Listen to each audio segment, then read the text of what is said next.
the best stride as they come to the wire. Uncharacteristic. 3 for peace, not not. We'll take the 74th running of the Manitoba Derby.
Who's going to take the Manitoba Derby?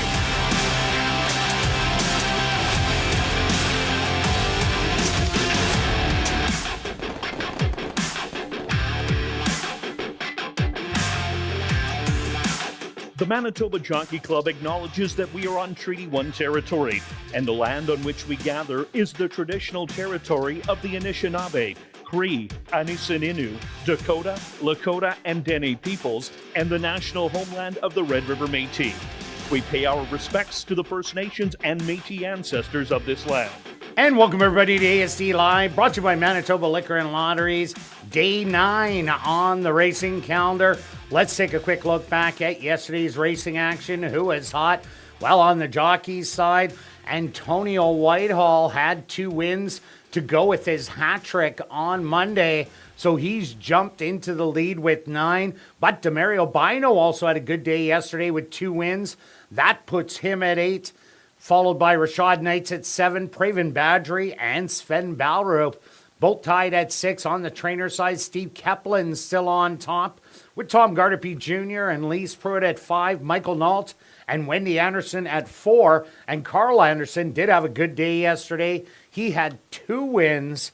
Stretch, what'd you see on the racetrack, except a lot of good racing? Yes, a lot of good racing. I got to start by saying thanks to everybody on the support. Big day in highest handle to date. Lots of good wages. 1.8 million. Yeah, unbelievable. Love it, guys. Yeah, appreciate that. We're enjoying bringing these out. And gals, everybody. Anyway, that means there's more money to be won. If there's more money bet, more money to be won. I didn't get any of the pick 4. I don't think you did either. Yeah, no. No, that had a big pool. But even there were some big favorites, and there were some prices. Definitely was. But you can still make money. I've said this many times in the exactors or the tries. We had a couple big favorites, but the long shots came underneath and paid really well. Even the early pick 3, couple favorites, one average price horse, and a big overlay on that. Yeah, $16 That's horse correct. in race 1 that I loved. Yeah, and anyway, it was a good pick 3 that Stretch had, by the way. Oh, well, way to go, Stretch. I only had 30 win on that $16 horse, so nobody cares. I started it off good. That's true. That's old news. Nobody cares about yesterday. But I ended it off bad with being really slow on Happy Camper. And if you watch last night's races, Happy Camper did win the last race. Really Slow ended up in 5th, but I did call Really Slow Happy Camper as the winner. And Victoria Morse, sorry to her, who had Really Slow, and Ryan Desjarlais. I'm sure I'll have to buy him drinks on the golf course tomorrow, and he'll be giving me the gears for at least a couple more weeks. But I got big shoulders. Very good. No, hey, it happens. It's dark and a lot of horses, a lot of moving on. Exciting finish at the wire, Oh, too. is it ever? For Four sure. horses within a long neck. And speaking of that, good race. We got 2 stake races tonight. I thought some real tough races to figure out for me anyway today. Yeah, we had the boys go last night. The 3-year-old Fancy Ads, Just Trust Me, Dewey Williams, Antonio Whitehall won at 1-9. And Sawasdee in the older boys ended up getting it done at an amazing 5-1, paid $12 after going off at 90 cents in its last start. Ronald Alley and Jared Brown getting it done. But Speed did really well on the track, winning 5 out of the 7 races. Only one horse was kind of a deep closer, not really deep, but a mid-pack closer, and that was in the last race where Happy Camper got it done. Yeah, and that's why you kind of make notes of what type of track it's been. I'm ready to go. All right, let's kick it off with allowance race for Manitoba, Saskatchewan, North to South Dakota bred Colts and Geldings, 3-year-olds and up. They're going to go 5.5 furlongs. Stretch, you started off. Yeah, so I think it's potentially the 2 betting horses right now are the 1 and 3. If you take a look at the charts on the last on the 3 horse, it says shied and bore out. This is why you have to watch the replays. So we'll get Adam to. Oh, we want to show you this one. Just to understand why you watch the replays. And special attention to the 4-horse. Thank you. Yes, the 4 horses on the outside between the horses. And if you play it from there, please, Adam. Thank you. Okay, looks good. He's put away the inside speed. Looks like he's home and cooled out. Still running really well. And then you see that this is what happens on a first time. This is a first time starter. Just started learning to run. Something spooked him or something, and still almost came back and won. So if he keeps that straight line, he wins quite handily. But that's what happens on a young horse. I don't think we're going to see that today, and I just wanted to show that replay just to understand what went on there. Yeah, another horse to take a look at, number 5, Little Eddie. The dad is Nonios, 3 wins, 6 furlongs to 1 1/8, almost $500,000 in earnings. The mom is Peeper, had 3 wins, $23,000 in earnings, has some decent works coming in, but it is a first foal, so we really don't have anything to go on in the brothers and sisters. But Ryan DeJarlis did win the last race. He's going to try and do the back-to-back day double. For sure. Not daily. Day double. Yeah, very good. Let's take a look at the one. This is the only 4-year-old in the field. That makes a big difference. Basically, he's had the 1 start, ran evenly, and kind of finished up. That's how this horse usually kind of runs.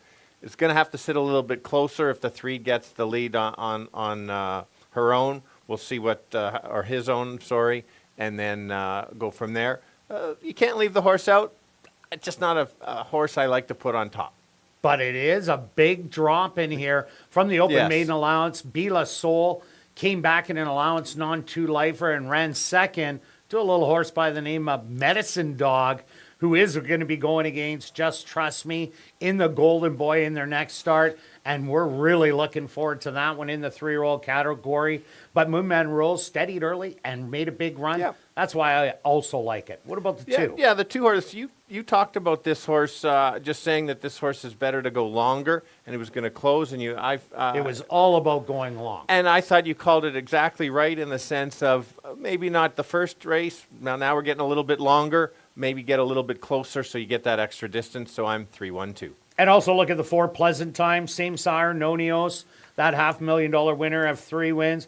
And the mom's Quiet Time was a maiden, does have 3 half-siblings, one a winner at $22,000, the other a maiden, and the other a 10-time winner that Stretch loves, double time, except for the win this year, paying $35, and has made $90,000 in earnings. Kind of on the slow side for the works, but I'm going to give you 3, 5, and 1.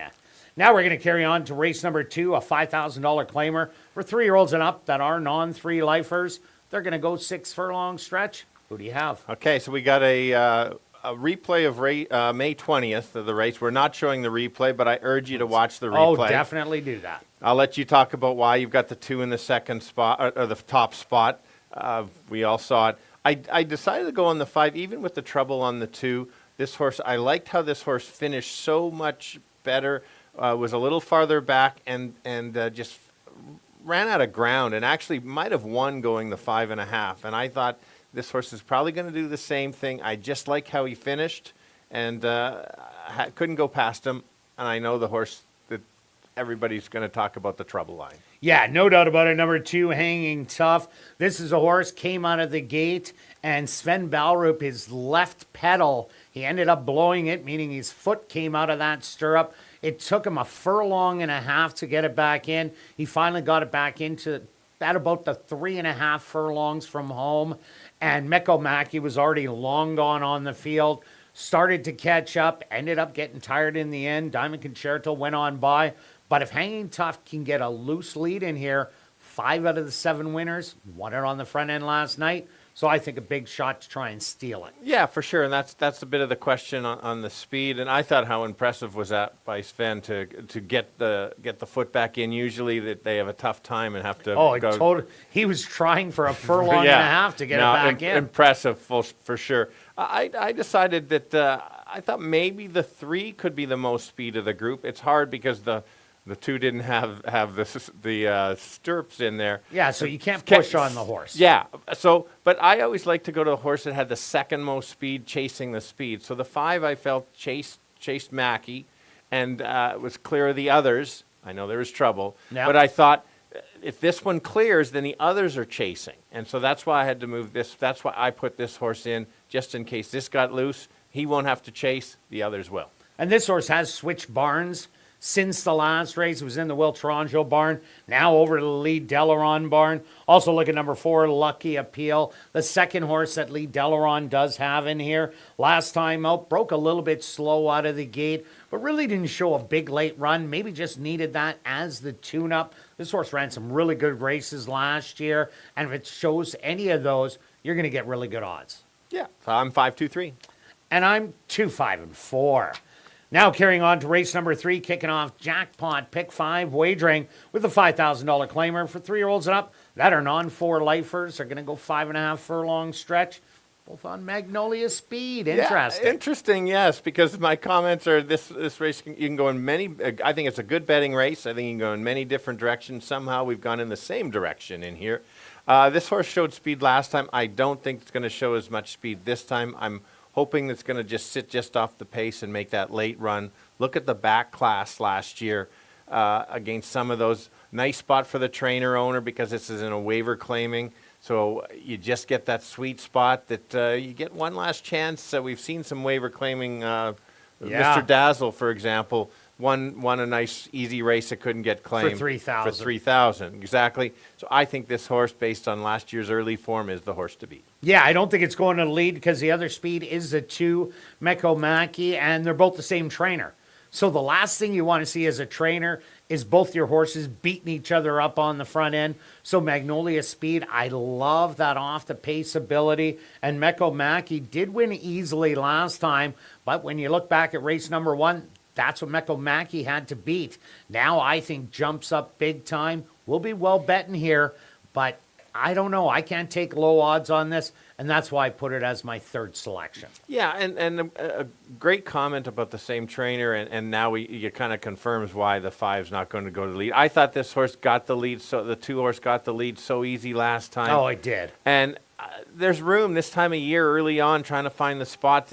Sometimes these horses just win 2, 3, 4 in a row until they find their spot.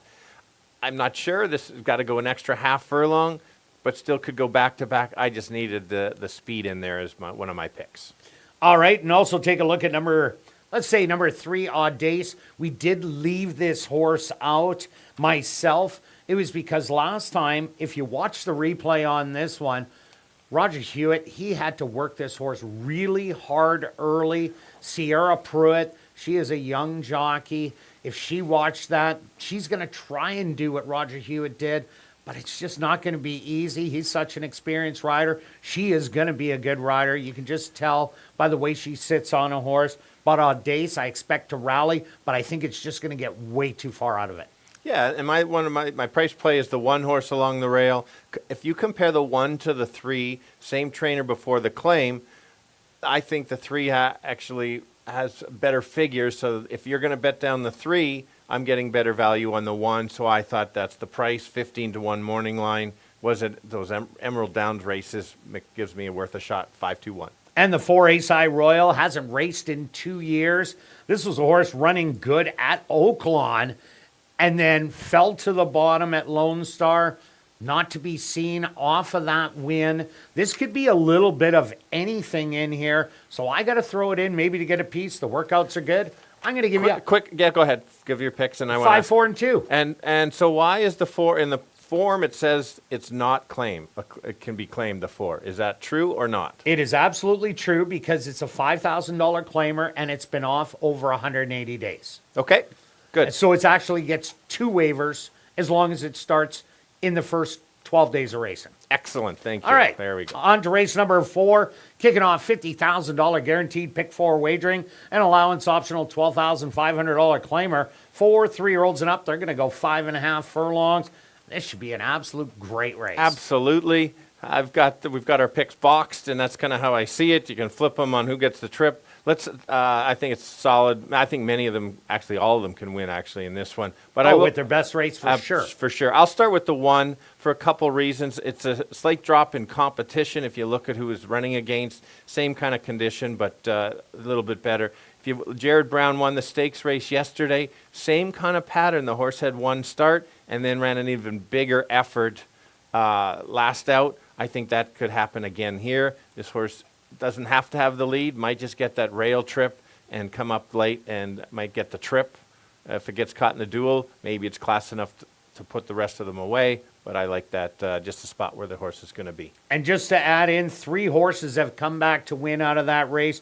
Totalizer, 1 for fun. A lot of verve, 1 out of that race. And who else? Chewy. Yes, Came back to win out of that race. I also like number 5, Burn Jakey Burn. If the 1 and the 4 and the 2 go out and they rattle it on the front end, and he maybe even throw in number 6, Peso, who does have some early speed. If they all want to go bang it out on the front end, Burn Jakey Burn went 7.5 furlongs last time out, but has won going this distance of 5.5 and did it impressively early on in the career. Had been going wire to wire, going 6 furlongs. Hasn't showed that speed in some time, but they weren't going to beat the Ronald last time out and only lost a length to Labrat. I think this will be a solid closer, but will he get to the wire while the other ones are tiring? Yeah, I agree. That's the exact notes there, cuts back and everything. I'll talk about the horse that did lose to Chewy. This horse battled in front, but has the speed to clear. Might be just have to get the lead, which I think this is kind of a need the lead type, so usually that happens. Is moving up in class, but I think this horse certainly can steal it if clears. It has a few too many seconds for me. That's why I've got it second and 1, 4, and 5. And I'm giving it 5, 1, and 4. Now we're carrying on to race number 5, our first of 2 co-featured events, the Red Berry for older mares. 3-year-olds and up, they're going to go 5 furlongs. And another dandy race. It's all about the distance for me, clearly. Oh, no doubt about it. Clearly, Taking half in the wrapper. Clearly, Kirt didn't read the distance. No, I knew the distance. It's 5 furlongs, Kirt. And it's that's 5. one of these. Remember I said yesterday how horses for the distance, their claiming price either goes up or down for me. Yes. This is one that it goes up instead of down. Yes, that's fair. Here we go. Distance specialist. I think we know how this race is going to go. She's going to go as fast and see if she can last. And if she can, and we got the right track from yesterday, that certainly can happen. Wrapper is getting 5 to 1. You don't get that very often. Anything longer than if it was 5 1/4, I wouldn't be playing the 5. But I'm taking a shot because nice workout last time in the race. Should be able to clear. And the others will have to try to run her down late. Yeah, I think she'll clear, but I think they'll be hot on her heels after a furlong and a half. Kate's Princess, they had blinkers on today, will show speed. Sophia's Storm looked so good last time out. Did go wire to wire, but she does not need the lead. Not sure what Sven Balrup's going to do. Maybe he's going to do what Loda Broad did yesterday, a horse that likes to come from just off it. Instead, just went to the front, killed all the speed off, and fended off the closers late. But Sophia's Storm, ultra impressive last time out. That's why I put it on top. Absolutely. I think this is a stake race, so I don't think you could be able to, where Loda Broad was just better than the field, so Yeah. she could handle that one. But I agree with you. couldn't leave that. I also had to put the 2 in for third, because take a look at the stats of Michael Nault. 36% win clip on second out. And so I like that. Some trainers are just good at certain things, whether first out or second out or cutbacks.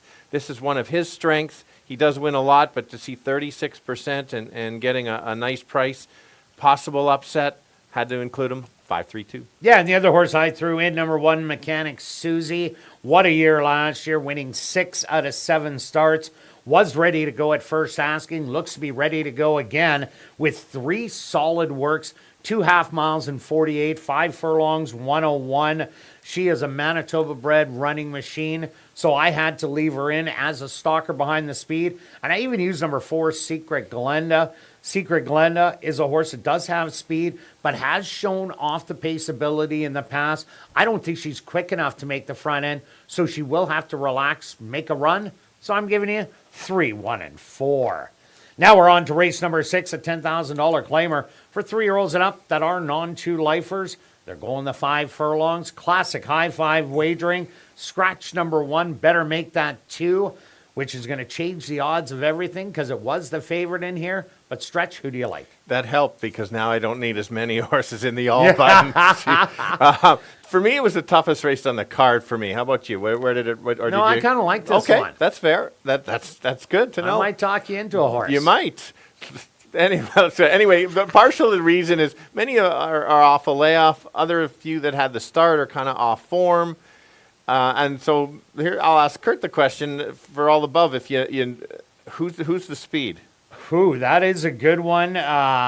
I think it's got to be Silver Blur or Buttons Are Not Toys, who didn't show a lot, but Silver Blur is the true one in here that should be able to go to the front, because Lemon Twist didn't show any last time out. Then you should switch your picks. Okay. Who's the speed? 6 then. No, I didn't know. I didn't know if the 6 was actually going to be the speed. But I just like look at how this horse ran well off a 2-year layoff, and take a look that he almost beat McEwen in that race. Yeah, and that was our horse to watch. Yes, and won. He won. Just won. I might have been yelling at that one at the wire. But anyway, I also like the 2 5 furlong works. I do like this horse after I looked at it more, but I was worried because I didn't know who the speed was. So anyway, go on. Yeah, I think it's going to be a slow pace in here, but I ended up going to number 5, Kentucky Jake. Look at the way this horse started out last year. Had a really nice soft spot in a 75 non-2 against restricted horses, blew the doors off them, and then came back against Ratliff City. And that was not an easy task to even be close to Ratliff City. If you take a look back, you'll see Ratliff City is back in race number 4 and had one heck of a year. And for a Manitoba bred to run second after winning a breed non-2, that is ultra impressive. What that tells me, the horse will be ready to go at first asking and a good price. I was just checking the distance. Maybe you didn't know it was only 5 furlongs. Yes, it is. I like your horse, but it's a little too short. I think the horse can run, but we're going to find out. I couldn't leave it out. Lots of good points. Completely agree with that. 5.5 might have been my top pick. I used the 4 as my second pick because I thought there's a few races that this horse could go to the lead. Yeah. And look at that last workout of 49 and change, 48 breezing. And get those reading glasses on. I got to get them on for sure. I should have had them for the last race last night. That happens. It happens. At least you owned up to it, and hey, that's not a big deal. Big shoulders. Not a big deal at all. Anyway, could go gate to wire if everybody sits back. Couldn't leave it out. I do have a fair amount of horses in my sequence bets here, but I'm going to go 6, 4, 5. Yeah, and I threw in Lemon Twist with the big drop in class. Used to show speed. Didn't like that last race, but any improvement might just be good enough to win. So I'm giving you 5, 6, and 3. Now we're going to carry on to race number 7, our other co-featured event. It's the Honorable Lady. 4 3-year-old fillies, again going the 5 furlong distance. Scratch number 1, Be Aware. Stretch, who's going to make the front in here? Okay, well, before I get to that, there's 6, 7 horses in here. There's only one horse missing. Yep. Run to the wickets. Yeah, no doubt. Everybody go to Flashmaster in here. Who is the speed? Yes. Who is the speed? I know who the closer is. Yeah. Everything else is the speed to me. I don't think they all need the lead. Well, I don't think they necessarily need it, But they they can all show could show speed. it. That's Depends what the instructions are and what the jockey depends what he wants to do. That's true. Or she. I find this a great stake race either way. Oh, it's awesome. It is such a good way to finish out the week on this card. Wide open race. As you can see that my picks look pretty good. Anyway, let's talk about the 6. I like this filly last time out. Wasn't my top selection, but what I did like about was the very first start. Looked so good. And then the next start is irrelevant. It didn't break and fallen horse and stuff like that. I like that she beat older horses last time. I think this horse is getting better and better. And I think it should be even a top effort after that last one. 5-1 for me is an auto bet. Yeah, she looked great. I went to a closer in here, Casually Classy, in the Pepsi stake. Came out of the gate like a bag of wet cement and was spotted the field about 4 lengths early. And then we lost picture of all the horses as there was a fallen horse in the race, altered course. But then you seen a horse just absolutely flying up the rail as the 9. And that was Casually Classy. Ended up running out of ground. The second place finisher ran 3rd at Prairie Meadows in a starter allowance for $30,000. Nice workouts coming in. And if there is a log jam on the front end with 3, 4, 7, and 8, which have front end running styles, I think this horse might pick up all the pieces. Yeah, and I'll go with the 4 as my second. Sorry, I've got the wrong. I'll switch them around. Oh, you're switching them? It's 6-3-4. I wrote it down wrong, but okay. I like all 3 of them. It's it's sorry, irrelevant. sorry, Same Beth. thing. Yeah, back to the thank you. Look at how Look good. at how They are the good best. they are. They're ready because We're terrible. They're great. they save us every time. Did they ever?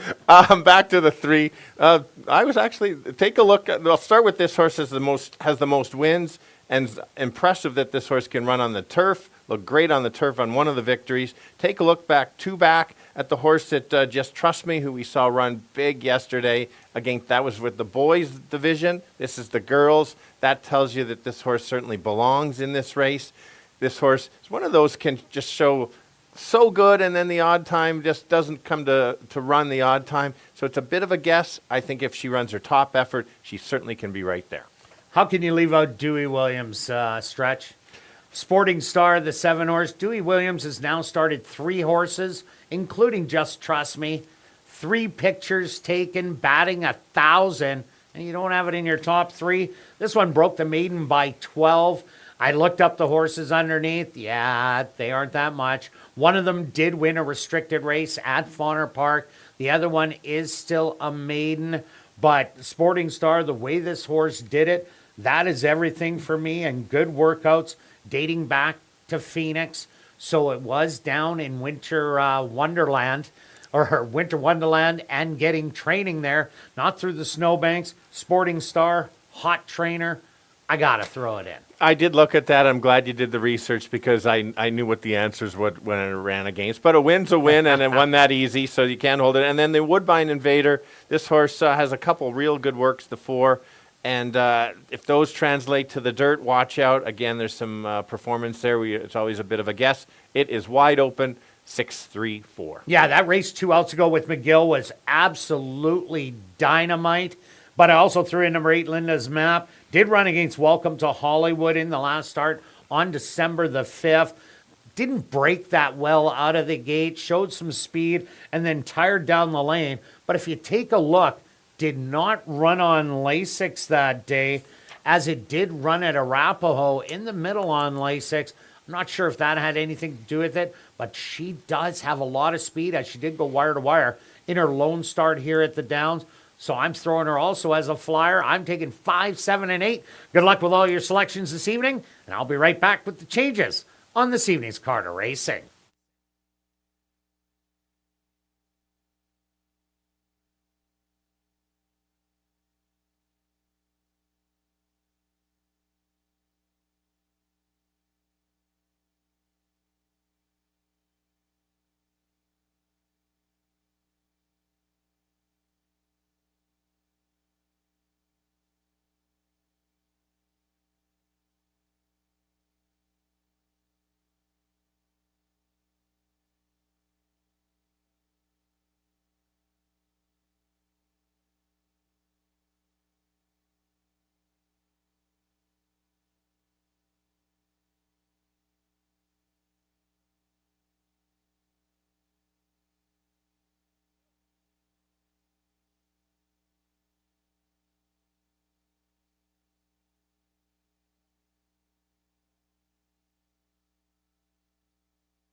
And if everybody can get their pens and programs ready, here are the changes for this evening's 7-race card racing.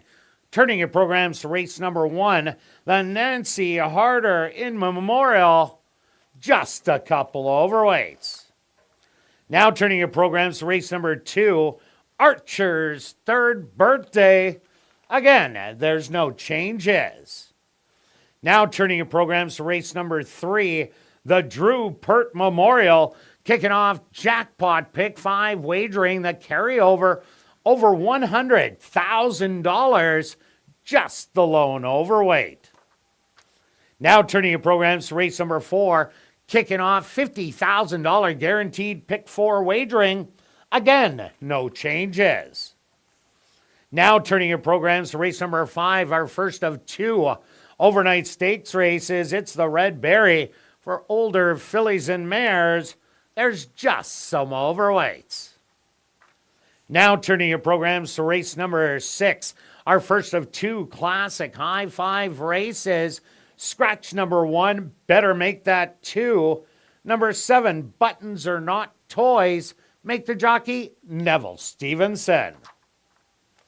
Now turning your programs to race number 7, our other co-featured event. It's the Honorable Lady for 3-year-old fillies. Scratch number 1, be aware. And again, just some overweights.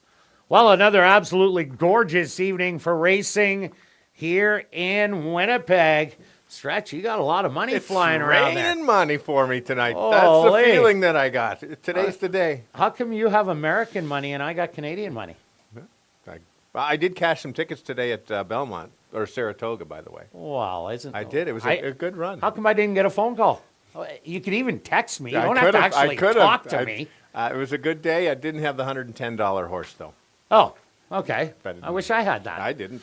Well, under partly cloudy skies and temperature, 21 degrees Celsius or 70 degrees Fahrenheit, a light wind out of the northwest at 18 kilometers an hour or 11 miles an hour, and the track is listed as fast, a fast racetrack for this evening's 7-race card racing. And we're going to kick it off right here in race number 1 that goes to post in 15 minutes.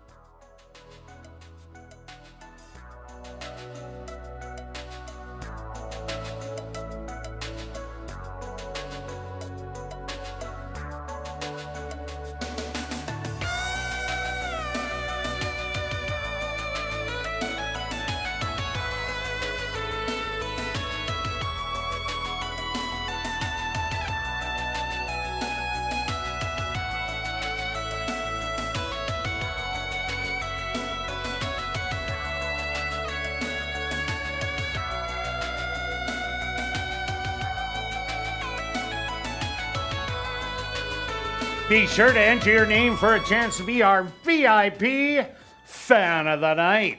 Ballots are available in the lobby. If your name is drawn, you're going to get the VIP treatment, including a $25 wagering voucher. You're going to get an ASD t-shirt. You're going to get an ASD ball cap, autographed by myself and Stretch.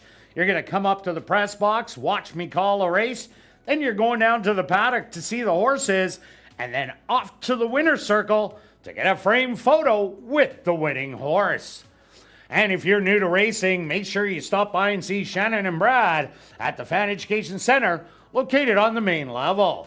It's also the place to open a free hpi.hpibet.com account so you can bet on the races right from your phone.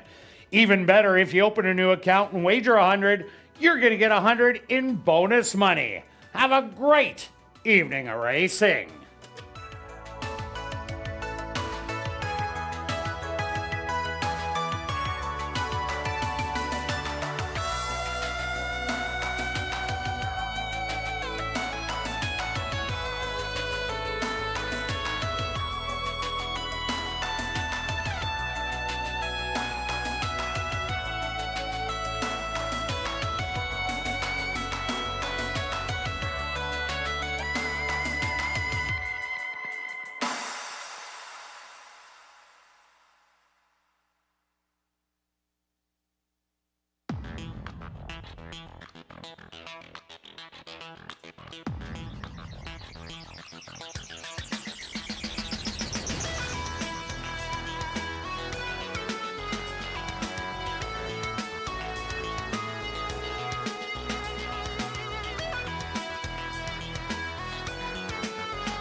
And welcome down to the paddock for race number 1. Time to kick off the Wednesday night card of racing with an allowance race for Manitoba, Saskatchewan, North and South Dakota bred maiden colts and geldings.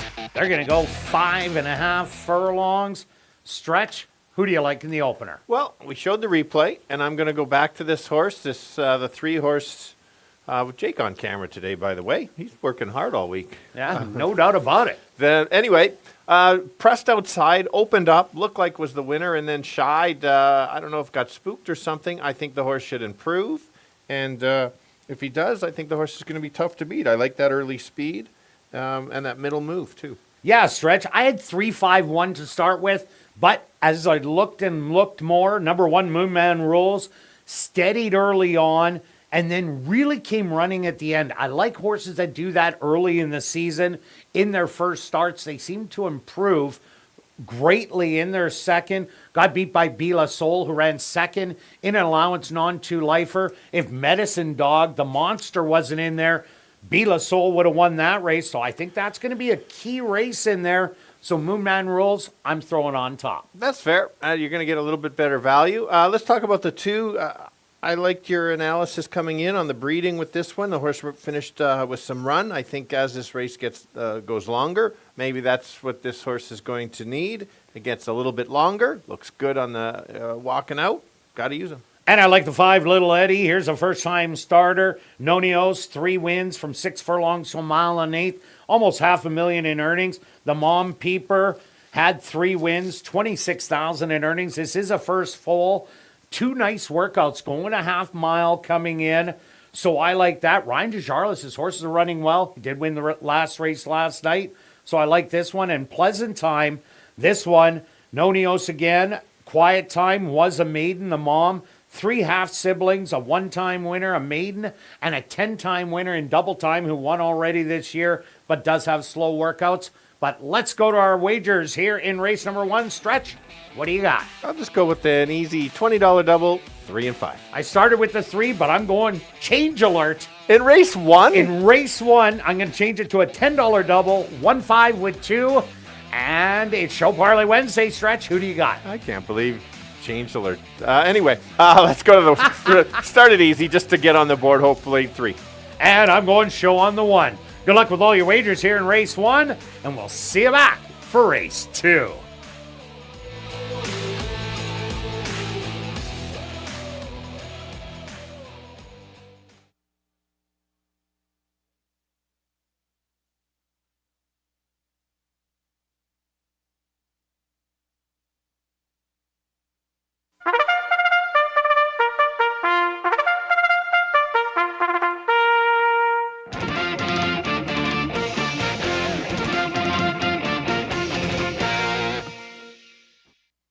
The horse on the track for race number 1, the Nancy Harder in Memorial.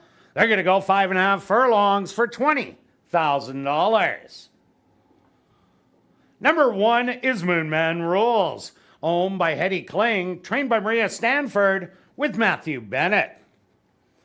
Number 2 is Just Speculating, owned by Wind Dancer Stable and Keith Wright, trained by Wendy Anderson with Sierra Pruitt.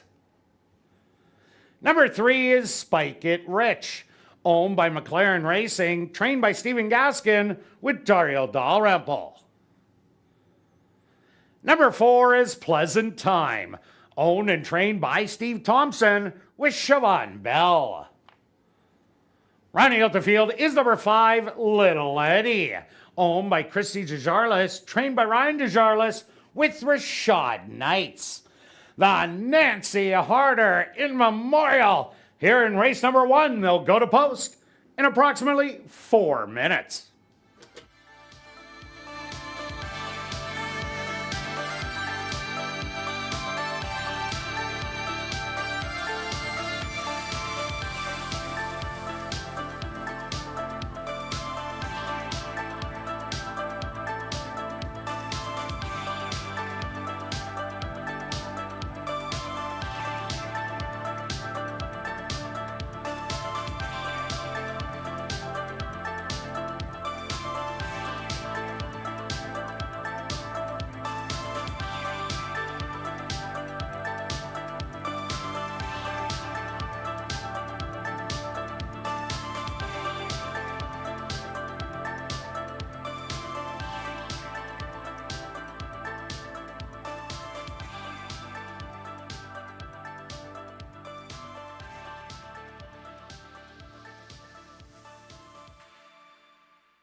the boys going 5.5 furlongs, all looking for their first win lifetime. I'm going to start with the favorite here, the 3-horse. Ran a very good race last time. Bit of problems in the stretch. I think the second start out, she's going to learn how to run. He's going to learn how to run a little bit better, and that'll be enough for the victory.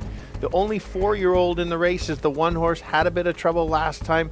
Kind of runs evenly. If the 3 kind of backs up a bit, can't get the distance, that could be the horse. And the one that probably will be near the back, but closing late, that'll be the 2. You're getting 10-1, worth a small shot on a place or show. 3-1-2, Kirt.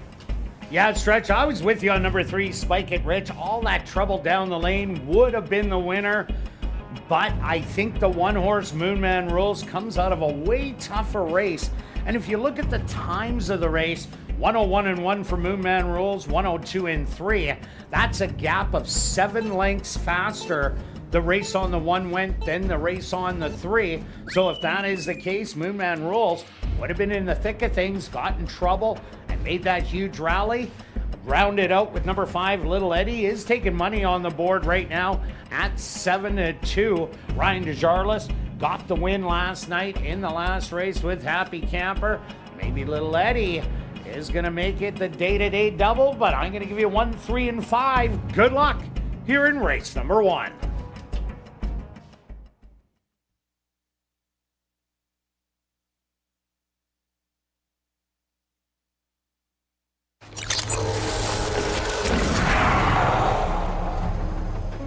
It's now 2 minutes to post time at ASD.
Moonman Rules, the first to go into the starting 8. Next up, Just Speculating.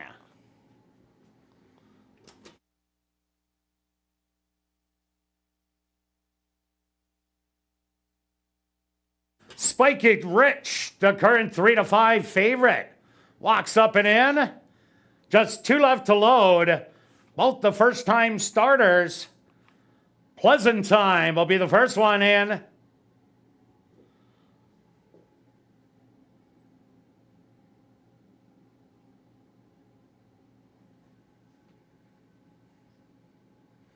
And now just waiting on Little Eddie to the outside gate.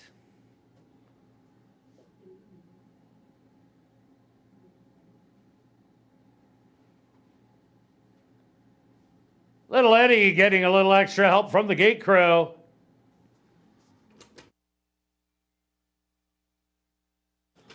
The field is set. They're at the post. And they're off.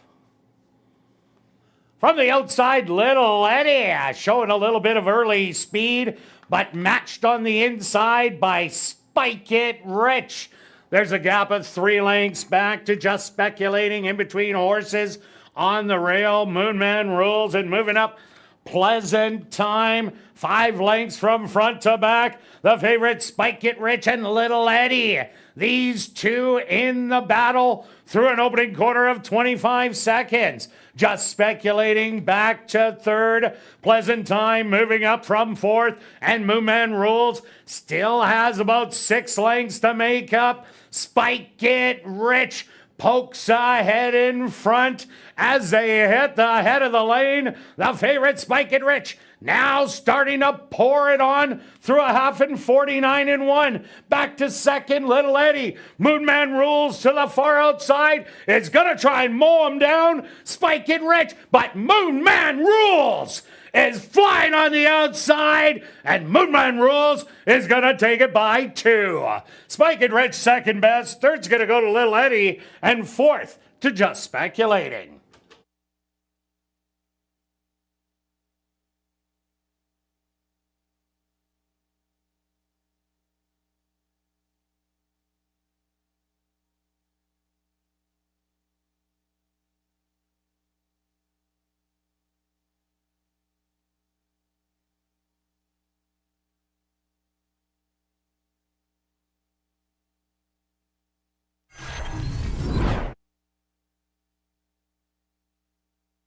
The stewards have posted number 1, Moonman Rules, as your race winner.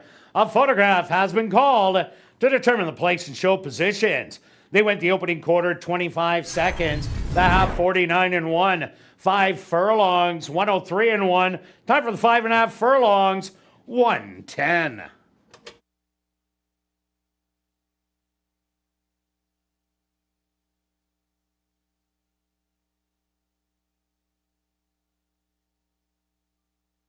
Results of the photo show number 3, Spike It Rich, finishing 2nd. 3rd goes to number 5, Little Eddie, and 4th to number 2, Just Speculating.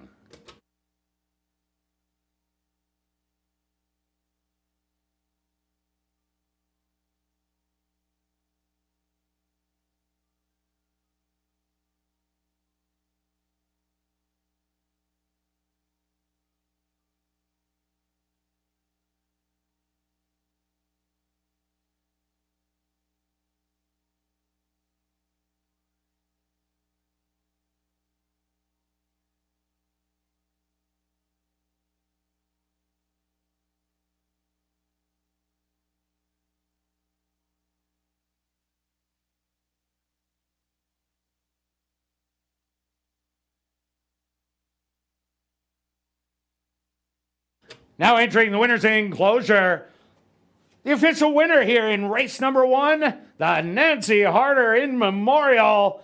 That's number 1, Moonman Rules. Moonman Rules is a big gelding, 4 years old, by Penitent Man. Under the mare Tidy Rules by 10 pins.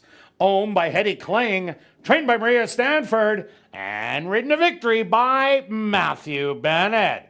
Time for the 5.5 furlongs, 110.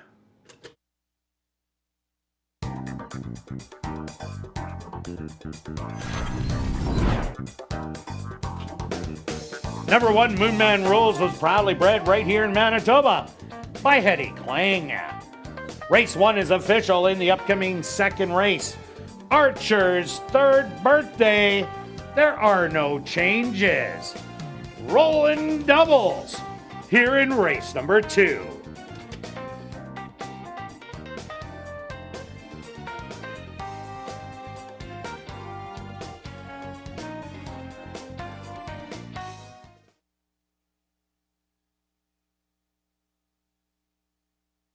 Assiniboia Downs has introduced a new 50-50 draw that will take place each and every race night.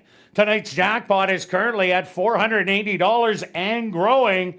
Tickets are 1 for 10, 10 for 20, 50 for 50, or 200 for $100. You can purchase your tickets at Guest Services, the VLT Cashier's Cage, from the roaming 50-50 ticket seller, or just go online at 5050.asdowns.com.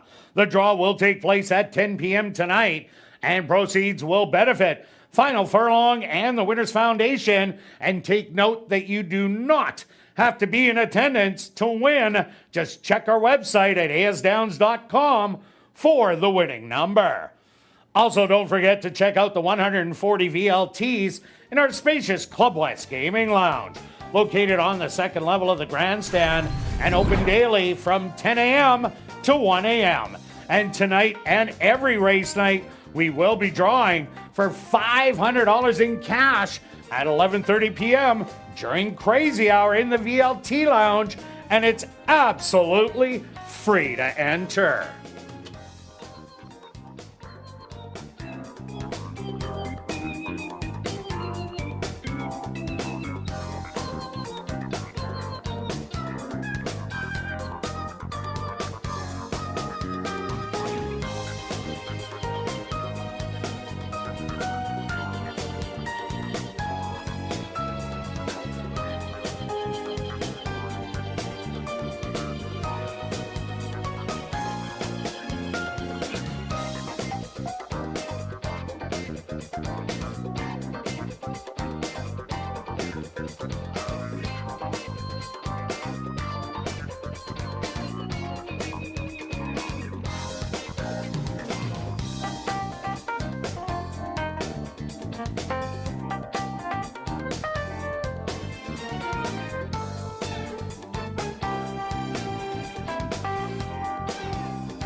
And welcome back down the paddock for race number 2. We have a $5,000 claimer for 3-year-olds and up that are non-3-lifers. They're going to go 6 furlongs. Quick look back at race number 1. Moonman Rules, no early speed, but the 3 and the 5 battled it out on the front, and he came and swooped them, picking up the pieces. Yeah, a lot of good points. The 5.5 helped, and the 5 ran a very nice first out effort. You gave some points on the breeding there. That was good. I'm just questioning this change alert. If the races actually haven't started, how is it a change alert? Like, Well, you're not changing the Well, races. I am changing because I put my picks in at 2 o'clock today. And then when we got up here, the more I looked at Moonman Rules, the race, the time, I started to like them more and more. And so, you know, I can't just let Stretch have change alerts. I have to have one every like 5 race days. Oh, so it's been more than I that. thought so I thought that was a perfect time. All right. How many more are coming? None so far that you know about. That's- But let's carry on to race number 2. Who do you like? All right, here we go. I'm on the 5. I didn't think this horse would be the big favorite. I liked how this horse closed last time. They were only going 5 furlongs, finished with full run. Spotted the field a few lengths early. There was a bit of pace up front, so that's why maybe the horse looked better because of the pace backing up a bit. But they're going a little bit longer. Look at those first few races last year, racing against some very tough ones. And I just think this horse has a shot, I think, based on that first race. I'm okay with the closers today. It is only one race, mind you. Yeah, no doubt about it. I went to number 2, Hanging Tough. Got in some trouble early. The rider lost his inside pedal closest to the rail, so he had no foot in the stirrup there. It took him a little while, a furlong and a half, to get it back in. When he did get it back in, he started pressuring Respect the Union. Meko Mackey was already long gone. Stayed there right to the wire and only lost by 2. I think with the equipment all staying together and the foot and the pedal, I think that 2 lengths can be made up, getting a little more ground. But I like Hanging Tough to maybe take a gate to wire. And I went to the 3 because I thought that he could be the speed because chase the other speed, Meko Mackey. And I thought if that's the case, you look at some of those races back, class at Turf Paradise showing some speed, has given it up when it doesn't get the lead. If this horse gets the lead, I like the price at 9-1. And the 4, Lucky Appeal. Here's another one that could be on the front end. Some big races last year. Yeah, most of them are going around 2 turns, but did show speed going short. So if this horse can put it all together today and improve from last time, has a shot. For sure. Look at the 1. Didn't show much the first start. Last year, the first couple starts ran best and then kind of declined. I like that there was at least a late work coming in after that last one. Probably made some changes. So maybe complete the try. All right, let's go to our wagers here in race 2, Stretch. What do you have? I have got a Kirt try bet. All right. $10 try wheel, 5 with 2 with 3, 4. Beth, I am not having a change alert. Hang on. Kirt might be doing a change alert. No, I'm just sticking with my pick 3. I'm going to take 2, 5 in here, then just the 5, and then 1, 4, 5. That's only $6, but I'm doing a $4 one for 24. Stretch, show parlay. Who are you going in? I'll go to my 5. And I'm going to mine too. Both have $21. Good luck with all your wagers here in race 2. We'll see you back for race 3. Kicking off jackpot pick 5 wagering.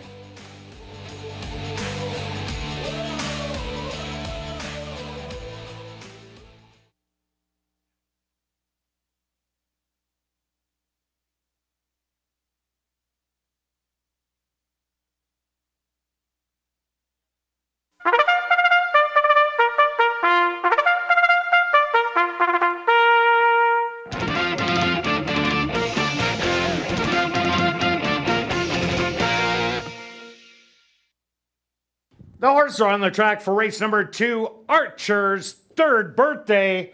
They're going to go 6 furlongs for $10,200. Number 1 is Salto del Lupo, owned by Murray Duncan and the estate of Gerald B. Stewart, trained by Murray Duncan with Dwight Lewis. Number 2 is Hangin' Tough, owned by Droppin' Racing, James Keplin and Parker Wallette, trained by Steve Keplin Jr. with Sven Balro. Number 3 is Respect the Union, owned by Mike Taranjo, trained by Lee Delaron with Neville Stevenson. Number 4 is Lucky Appeal, owned by Mike Taranjo, trained by Lee Delaron with Roger Hewitt. Rounding out the field is number 5, Diamond Concerto, owned by Wind Dancer Stable, trained by Wendy Anderson with Demario Bino. Archer's third birthday. Here in race number 2, they'll go to post in approximately 4 minutes.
Boys going 6 furlongs, all of them looking for their 3rd lifetime win. If you like somebody that makes a late close, take the 5. That's what I've decided. There'll be the other ones battling up front, and then this one's going to try to make a late close. Made a really good close last time, just ran out of ground. Let's hope that happens. Others to consider, the 2-horse. Had some trouble last time, can show speed. Hopefully a cleaner trip can be there. The price horse on the play is my 3rd selection. The 3 might be the one that could try to steal it, show some speed early, and just forget to stop. So let's go 5, 2, and 3. Kirt? Yeah, Stretch, I went to number 2, Hanging Tough. Had some equipment problems last time out with the foot in the stirrup. But this time, I don't think the same thing's going to happen. We'll be forwardly placed. I don't think there's going to be a big log jam on the front end. So I think the speed can go a long way. That being the 2, I do like number 5, Diamond Concerto. If there is a pace battle, this horse will come flying from off of it, gets an extra half a furlong, and that'll definitely benefit the 5. And round it out with number 4, Lucky Appeal. Here's a horse that ran some really good races around 2 turns last year. Just wasn't good enough going the 6 furlongs, but was against really good company.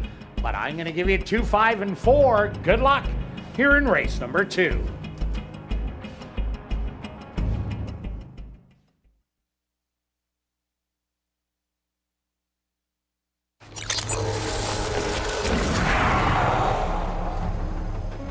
It's now 2 minutes to post time at ASD.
Salto del Lupo, the first one into the starting gate.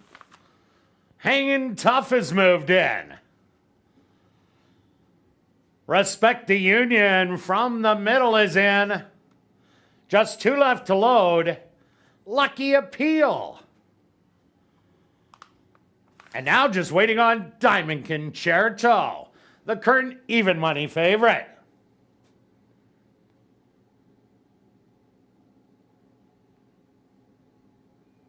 Respect the Union, a little fractious in the gate. They're at the post.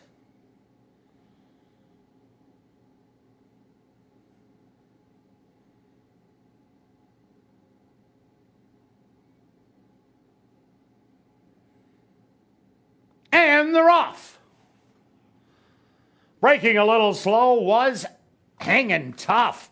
Straight to the lead, number 3, Respect the Union. Opens up the advantage to a length and a quarter. Hanging Tough in between the horses, 3 wide, Lucky Appeal. On the rail, Salto del Lupo and Diamond Concerto, the early trailer, but only 3 lengths front to back. The opening quarter, 25 seconds. A short lead for Respect the Union. Hanging Tough 2 wide.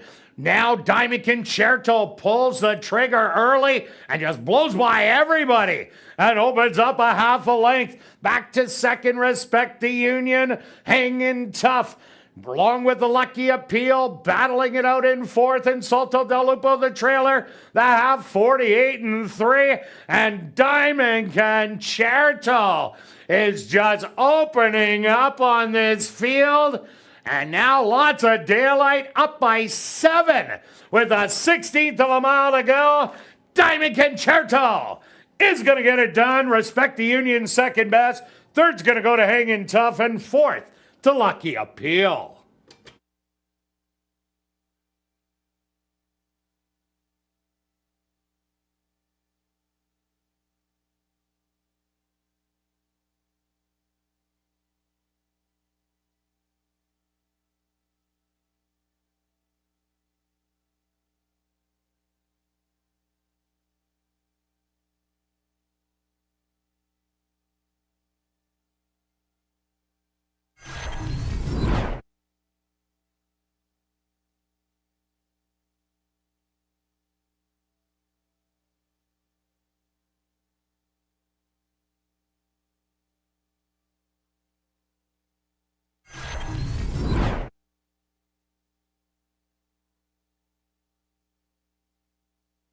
The stewards have posted number 5, Diamond Concerto as your race winner. Second goes to number 3, Respect the Union. Third to number 2, Hanging Tough. And fourth to number 4, Lucky Appeal. They went the opening quarter, 25 seconds. The half, 48-3. 5 furlongs, 101-2. Time for the 6 furlongs, 114-4.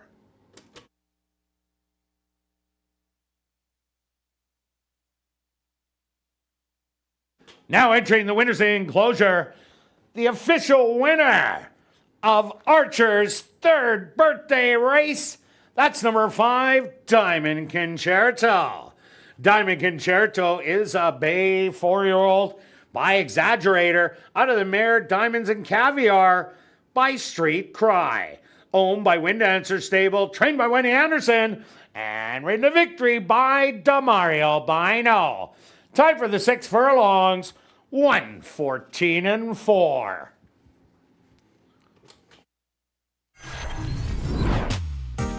Race 2 is official in the upcoming 3rd race. The Drew Pert Memorial, kicking off jackpot pick 5 wagering with that carryover over $102,000. There are no changes, but we'll carry on with the rest of the changes in this evening's pick 5. No changes in race 4 or 5. Turning your programs to race number 6. Scratch number 1, better make that 2. Number 7, Buttons Are Not Toys. Make the jockey Neville Stevenson. Turning your programs to race number 7. Scratch number 1, Be Aware. Jackpot pick 5 wagering Here in race number 3, they'll go to post in 15 minutes.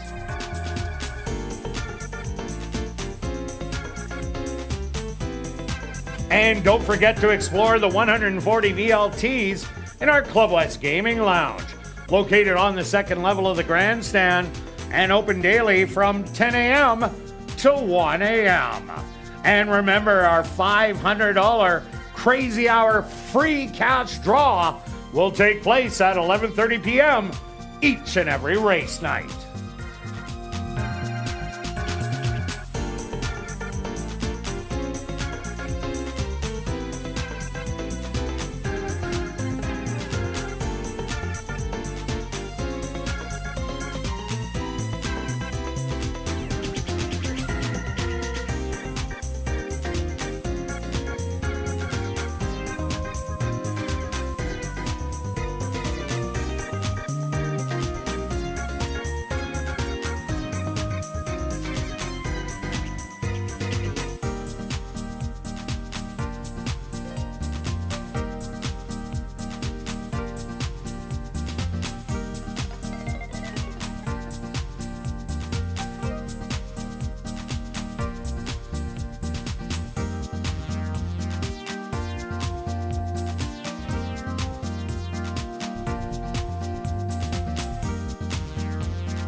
And welcome back down the paddock for race number 3, kicking off Jackpot Pick 5 wagering with the $5,000 claimer for 3-year-olds and up. That are non-4 lifers. They're going to go 5.5 furlongs. Quick look back at race number 2. Demario Bino, he put together 2 wins yesterday. Now with this win is tied with Antonio Whitehall, and you see why. Last time was far back. This time he was last, but 3 lengths off the lead. What a power move to win that one. Yeah, and you watch enough races like we have, and you're calling the race. It was looked like the race was over because you know the 5 has that turn of foot where the others are more evenly on the speed. But yeah, a dominant win. Let's keep moving. All right, on to race number 3. What do you got, Stretch? All right, here we go. Let's start with the 5. Not a bad price. I like this horse's last race in the sense it showed speed. It can show speed, but I think I like this horse when it comes off the pace. You made a really good point in here that the trainer has the 2 and the 5. Usually you don't want both horses battling on the front end. If you do, the jockey might not have a job by the time he comes off. Yeah, you don't know which one to scream at. Yeah, that's true. Anyway, this horse is better coming off the pace. Look at where this horse started at ASD. Came off the pace, was in the Golden Boy, ran against Mr. Phillip, and then you see that Mr. Phillip then won the Derby trial, and so on and so on. I think this horse gets the waiver claiming, can't be claimed, sits just off, makes a run. Bino wins 2 in a row. All right, I also like number 4, Ace High Royal, taking early money at 5-2. This horse has been off 2 years and was running at Oaklawn Park before arriving to Lone Star and dropping into that 5 non-3 lifer. Was the favorite, got it done easy, has 2 good workouts coming in. 5 furlongs in 102, followed up by a bullet move, the best of the day, a half mile in 50 seconds. If it brings any of those races from Oaklawn or Lone Star, definitely this horse will figure highly in the top 2. Absolutely, for sure. It's just that's the question mark. The 2 horses, I had to go back to the sharpest horse coming in. Jumped, crushed the field, got loose and kept going. Won the non-3, does have to move up to the non-4. There's a little more talent in here for sure. But just how this horse did this, you look at the Fort Erie races, it showed some speed there. I think this horse could get loose and just kind of keep going. Got to run him down. They are going an extra half for him, though. Also look at number 6, Ethan's Animal. Ryan DeJarlis' horse running well. He has a win from last night. He had a heartbreaking photo for second in race number 1 with Little Eddie, the first-time starter. But Ethan's Animal is a horse that doesn't like to win a lot, but runs really good races when it does sprint and is always forwardly placed. Doesn't need to be on the front end. Was beaten by Audace and Magnolia Speed last time out, but I think that was just a good tightener and will show better today. Yeah, absolutely. A lot of races. It is a good triactor horse in there. Let's go to my long shot. Not quite the longest shot on board is the 1 Olympic Legend. Ran at Emerald Down a couple of years ago. Had 2 poor starts before this recently at Fawner. I'm throwing those out because the races at Emerald and the workout, that last workout, looks pretty good. I'm just hoping this horse comes back to form. Getting a price because everybody's looking at those last couple races. Going with blinkers or no blinkers. What do you got there? Looks like blinkers. Okay, so it had blinkers before, has them today. And Jason Homer has been blowing up the tote board. Yes. Almost won at 50-1 in the last race last night. Also look at number 3, Audace. Here's another one that used to be a Jason Homer trained horse. Lost by a narrow head to the big favorite, You Enjoy Myself, and ran a great race. But the horse did break a little slow. The jockey really had to hustle this horse to get him in the race and rode him almost every step of the way for the 5 furlongs. Now you get the apprentice, Sierra Pruitt. You get a 10-pound break in the weights. I don't expect this horse to be close early, but give a late charge. Yeah, for sure. You good points there. All right. All right, let's go to our wagers here in race 3. Jackpot pick 5 times stretch. Hope you didn't bet the same ticket.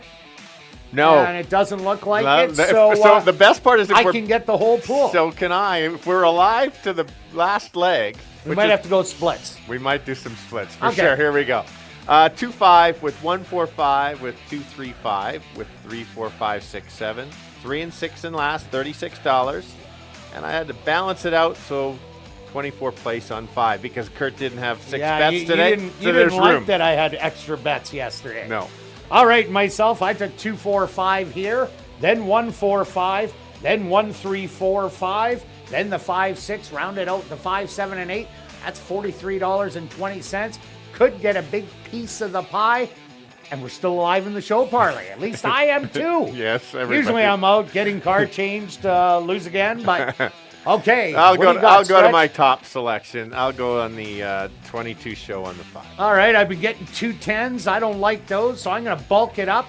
I'm going to go on the 6, Ethan's Animal, 22 to show. Good luck with all your wagers here in race 3. We'll see you back for race 4.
The horse are on the track for race number 3, the Drew Pert Memorial. They're going to go 5.5 furlongs for $10,300. Number 1 is Olympic Legend, owned by Homer Thoroughbreds, trained by Jason Homer with Sachin Paris. Number 2 is Miko Mackey, owned by Larry Falloon and Elton Dickey, trained by Elton Dickey with Ronaldo Cumberbatch. Number 3 is Audace, owned by Murray Clearsky, trained by Sherry Lang with Sierra Pruitt. Number 4 is Ace High Royal, owned by Croto Chuckwagon Team, trained by Jennifer Jordan with Siobhan Townsend. Number 5 is Magnolia Speed, owned by Tom Payne and Elton Dickey, trained by Elton Dickey with Demario Bino. Rounding out the field is number 6, Ethan's Animal, owned by RBR Stable, trained by Ryan DeJarlis with Sven Bowrup. The Drew Pert Memorial, here in race number 3, kicking off jackpot pick 5 wagering. They'll go to post in approximately 4 minutes.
Boys going 5.5, looking for their 4th win lifetime. I'm going to go to the outside, the 5 horse there at 9-5. I think that's the fair price. Showed speed last time. Don't think the speed this time. Has the back class. Should make that stalking trip on the outside and try to get up for the win. Others to consider: who's the speed of the speed? That's the 2. Speed has not gone gate to wire yet tonight, but we'll see how it goes. Looked so good last time. Got to go with that one. Want a longer shot? Take a look at the 1. If can run back to the races from a few years ago, certainly is right there. Could even show some speed. Workout stay ready. Let's go. 5, 2, and 1. Kirt? Yeah, Stretch, I'm with you on number 5, Magnolia Speed. I think it will be a stalker in here behind Miko Mackey, the stablemate, and then show the powerful move by the head of the lane. I also like number 4, Ace High Royal. Has been off for 2 years. Ran really well at Oaklawn Park before diving down to the 5-3 at Lone Star and was the winner as the favorite. I do like Miko Mackey to stick around for 3rd. The long shot is number 6, Ethan's Animal, to get a piece of things. But I'm going to give you a 5, 4, and 2. Good luck here in race number 3.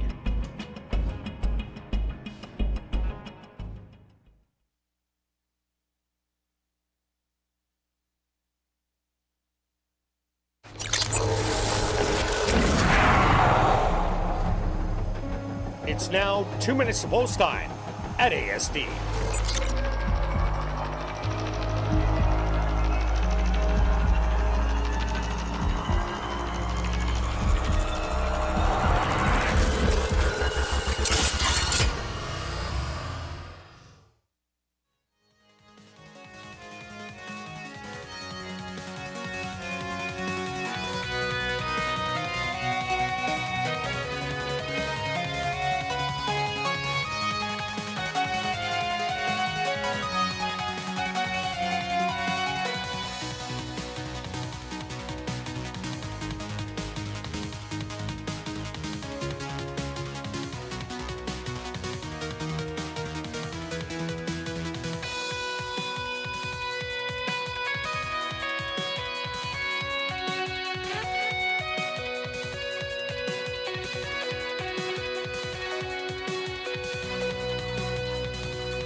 Olympic Legend, the first one into the starting gate.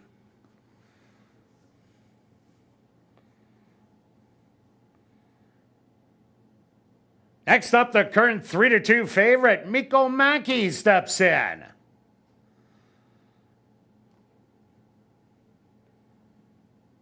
It's now Audace's turn.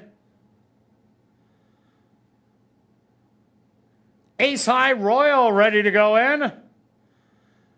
Just 2 left to load. Magnolia Speed.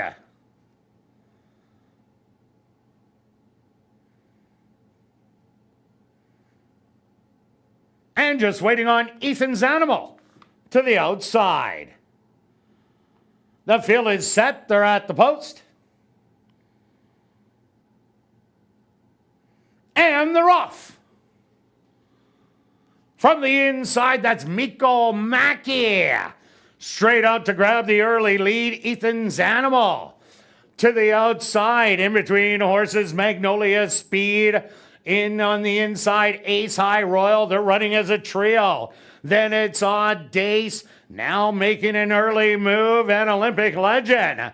The early trailer, Mikko Mäki. Freewheeling through an opening quarter of 24-3. On the outside, Audace with Ethan's Animal. Those two rallying, Magnolia Speed back to fourth, and it's Olympic Legend and the trailer Ace High Royal. They hit the head of the lane, and Mikko Mäki still has a solid lead through a half in 47-4 by 3 lengths. Audace in second, and here comes Magnolia Speed to the far outside. A 16th of a mile to go. Mikko Mäki is going to hang on in here. Magnolia Speed second best. Third's going to go to Audace. Very close for fourth.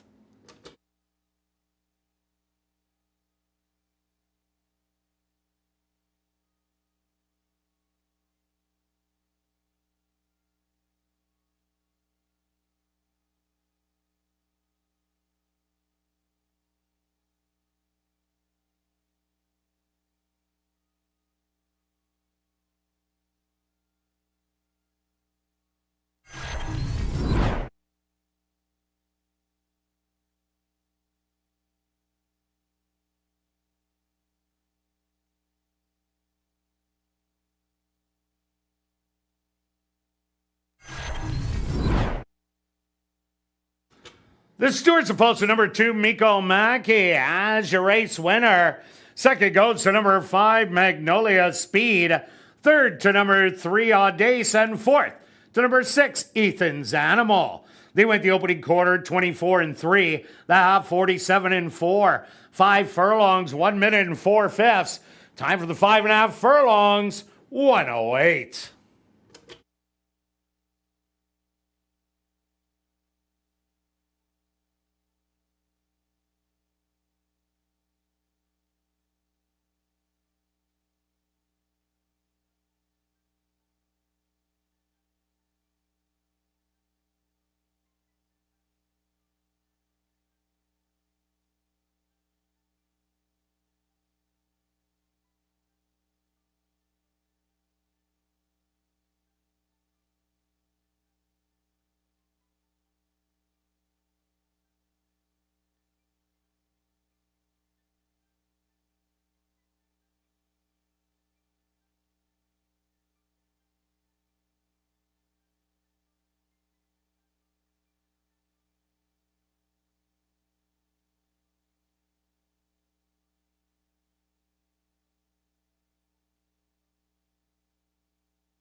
Now entering the winner's enclosure, the official winner of the Drew Pert Memorial, that's number 2, Mako Mackey. Mako Mackey is a big gelding, 4 years old, by Hyper, out of the mare Miss Curly Q by Estevan. Owned by Larry Falloon and Elton Dickey, trained by Elton Dickey, and ridden to victory by Ronaldo Cumberbatch. Time for the 5.5 furlongs, 108.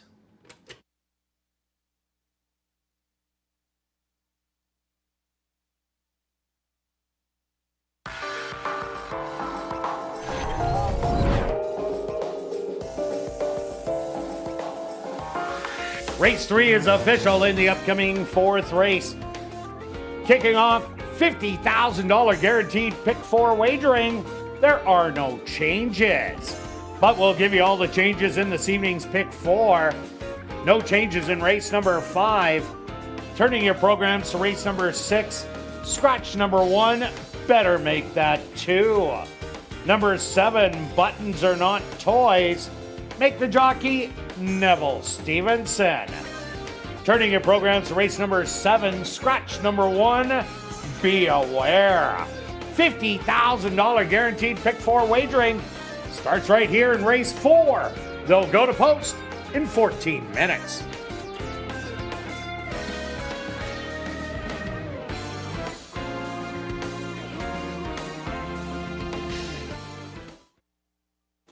And ladies and gentlemen, we've drawn our VIP Fan of the Night. Congratulations goes out to Brittany McCorrister. Once again, Brittany McCorrister, congratulations. You're our VIP Fan of the Night. You have 10 minutes to report to guest services on the main floor, South End. Also, a reminder to get your 50-50 tickets before they're gone. The jackpot is currently at $570 and growing. Tickets are 1 for 10, 10 for 20, 50 for 50, or 200 for $100. Tickets are available at guest services, the VLT cashier's cage, the roaming 50-50 ticket seller, or you can just go online at 5050.asdowns.com. Ticket sales will close at 9:50 p.m. The draw takes place at 10 p.m. tonight, and proceeds will benefit Final Furlong and the Winners Foundation. And just a reminder, you do not need to be present to claim your prize. Just check asdowns.com for the winning number.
Ladies and gentlemen, turning your programs back to race number 3, we had a claim to report. Claim for $5,000 was your race winner, number 2, Miko Mackey. Claimed by TP Racing trainer Maria Stanford.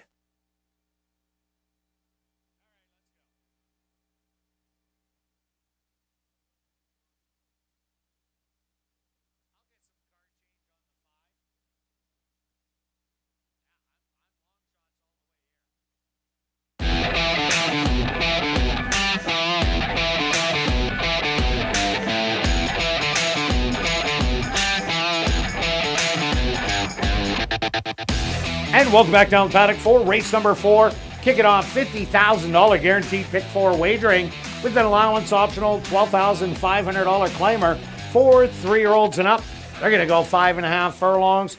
Quick look back at race number 3. Miko Mackey maybe didn't test the best in its previous start, but that didn't matter. Hit the front end easy with no pressure and ended up going wire to wire. Yeah, when you get the front end with no pressure, it's always tough to get there. And a late close for the 5, but it's always tough when you're a closer if the speed doesn't back up. I expect that horse to go to the lead next time. Put a little X on All there. right, sounds good. Here we go. Kicking off the pick 4. We've had big pools all week. It's going to fly over the 50,000 before post time for sure. Let's start with the rail horse 1 at 8-1. Yes, I will take 8-1. I won't get 8-1 come post time. No. This horse pressed on the outside last time and then tired. As Kirt mentioned, Totalizer came back and won that race, another race for... Yeah, same race, the first level allowance, and a lot of verve. The 4th place finisher dropped to 10 on 3-1. Yeah, so there you go.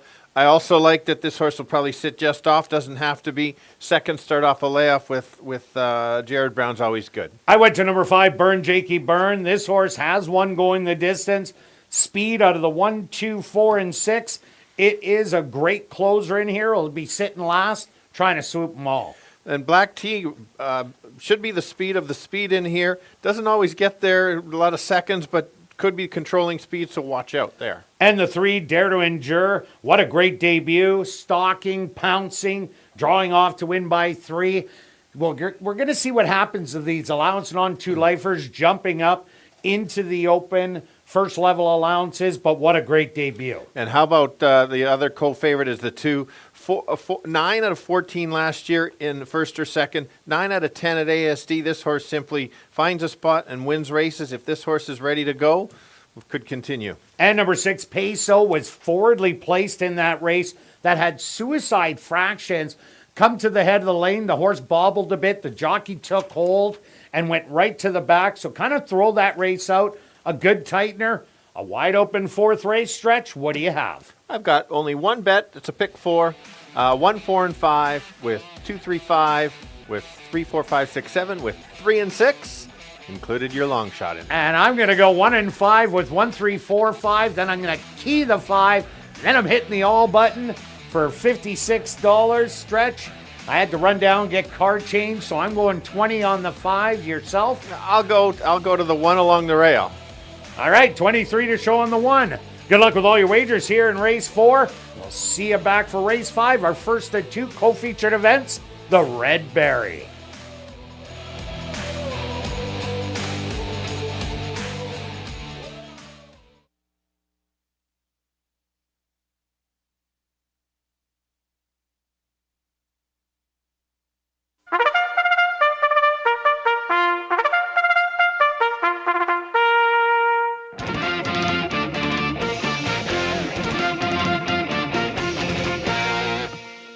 The horse on the track for race number 4. They're going to go 5.5 furlongs for $16,500.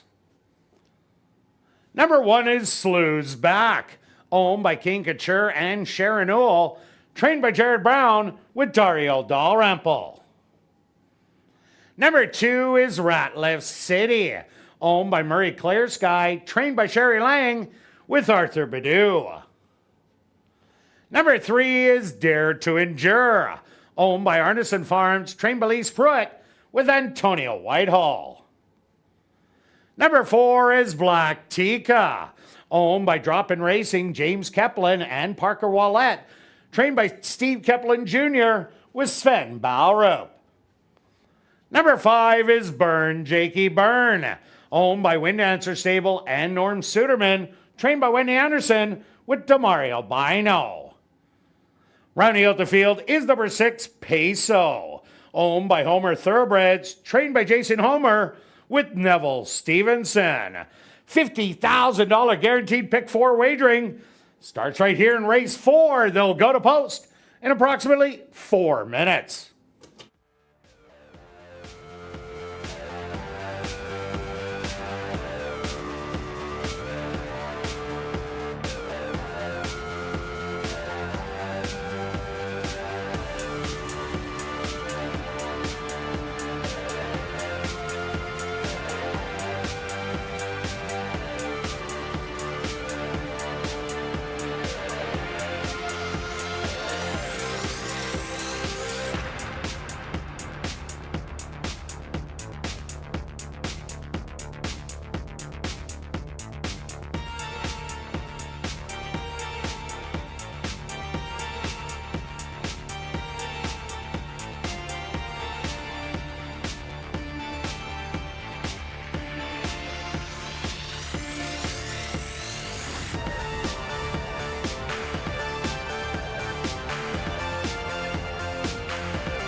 All right, the boys going 5.5, kicking off the pick 4.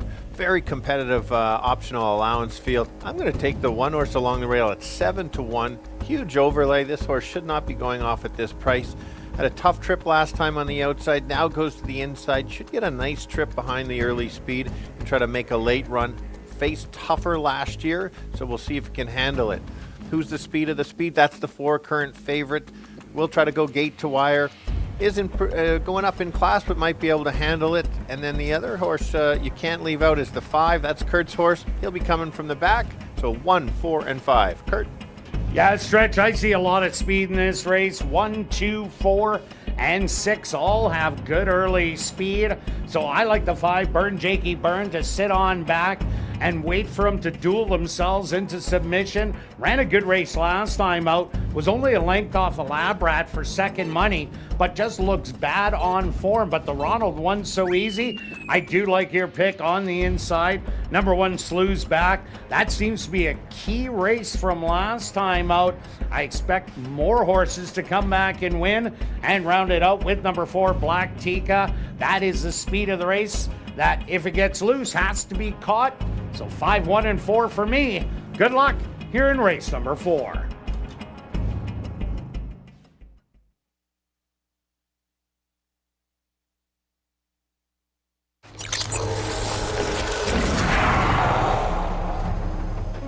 It's now 2 minutes to post time at ASD.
time.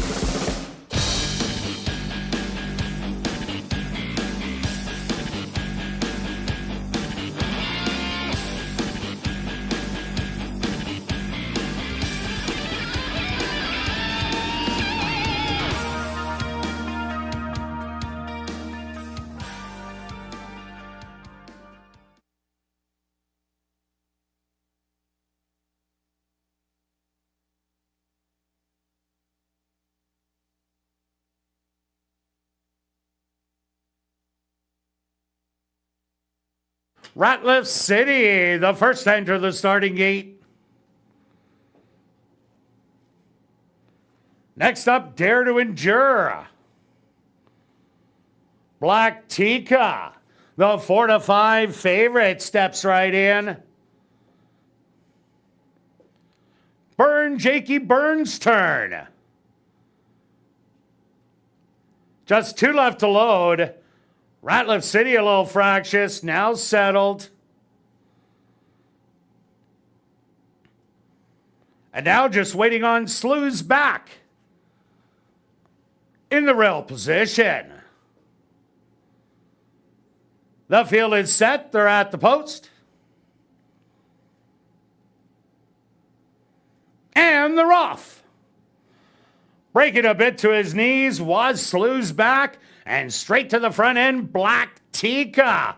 Peso to the outside, also showing speed. Slew's back. Now recovers nicely and chasing after Black Tika on the rail in third. Another half length back. That's going to be Dare to Endure. Jakey Burn to the outside, 5 lengths off it. And your early trailer is going to be Ratliff City. 24 seconds, the opening quarter. And it's Black Tika in control by a length and 3/4. Peso still right there in second, trying to reel him in. Dare to Endure.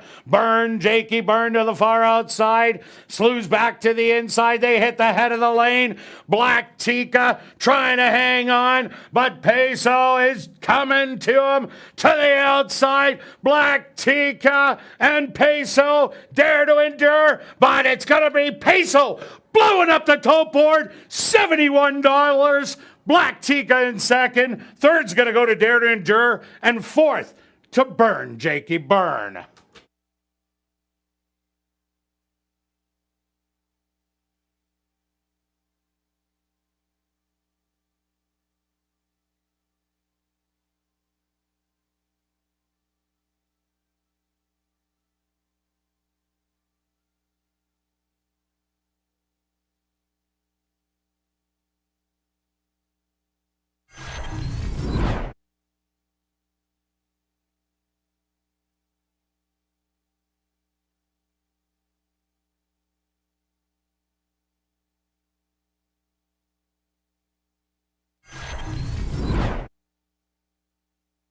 The stewards are posted number 6, Peso, as your race winner. Second goes to number 4, Black Tika. Third to number 3, Dare to Endure. And fourth to number 5, Jakey Burn. They went the opening quarter 24 seconds. The half 47 and 2. 5 furlongs 59 and 4. Time for the 5.5 furlongs 106 and 3.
Now entering the winner's enclosure, the official winner here in race number 4, that's number 6, Peso.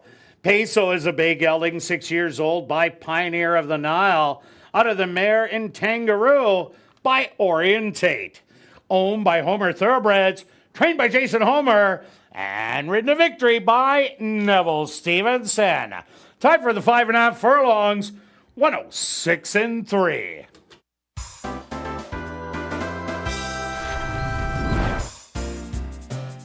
Race 4 is official in the upcoming 5th race. Our co-featured event, it's the Red Berry for older fillies and mares. Going the distance of 5 furlongs, there are no changes. Rolling double in late pick 3 here in race number 5.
And get ready for the ultimate summer kickoff.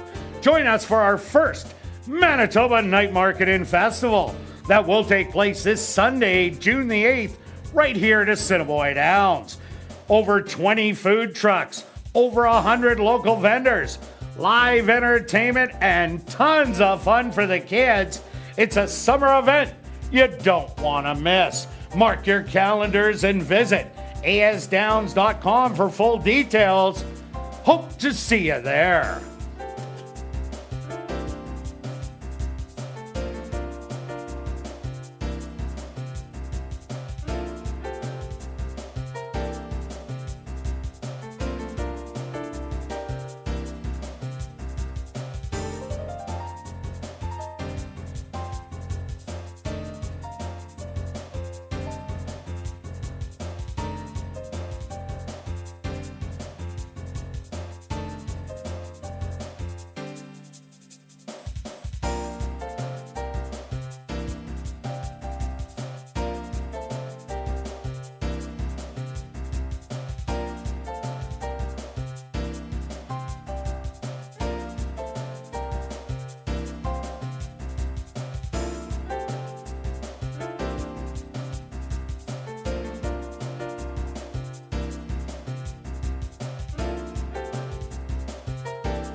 And welcome back down the paddock for race number 5, our co-featured event, the Red Berry for older fillies and mares.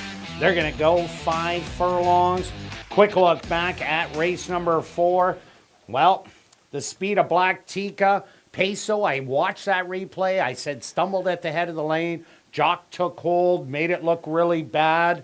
But Neville Stevenson sure made Peso look good today. Yeah, and the mistake, a couple mistakes. I've been taking Emerald. The horse has been off a couple years. Huge races at Emerald. If you throw out that last race, you probably take the horse. You've got a bullet work at Assiniboia Downs. It's easy to say after, but it was sitting right there. The horse should not have paid $71. Yeah, no, even the works back in Turf Paradise were really good. But I think the jock just didn't have confidence in the horse, but Neville did. Yes, it was a very good ride. Hopefully you're still going in the pick 4 or 5. Yeah, which we are not. No. Okay. Okay, here we go. Let's recoup here. Recoup. It's all about recouping. Forget the Heck past. yeah.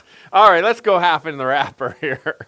And this is another speedball that's going to just get the lead. And Speed's done well the last few races. She will get the lead. It's just a matter of how fast she has to go to get the lead.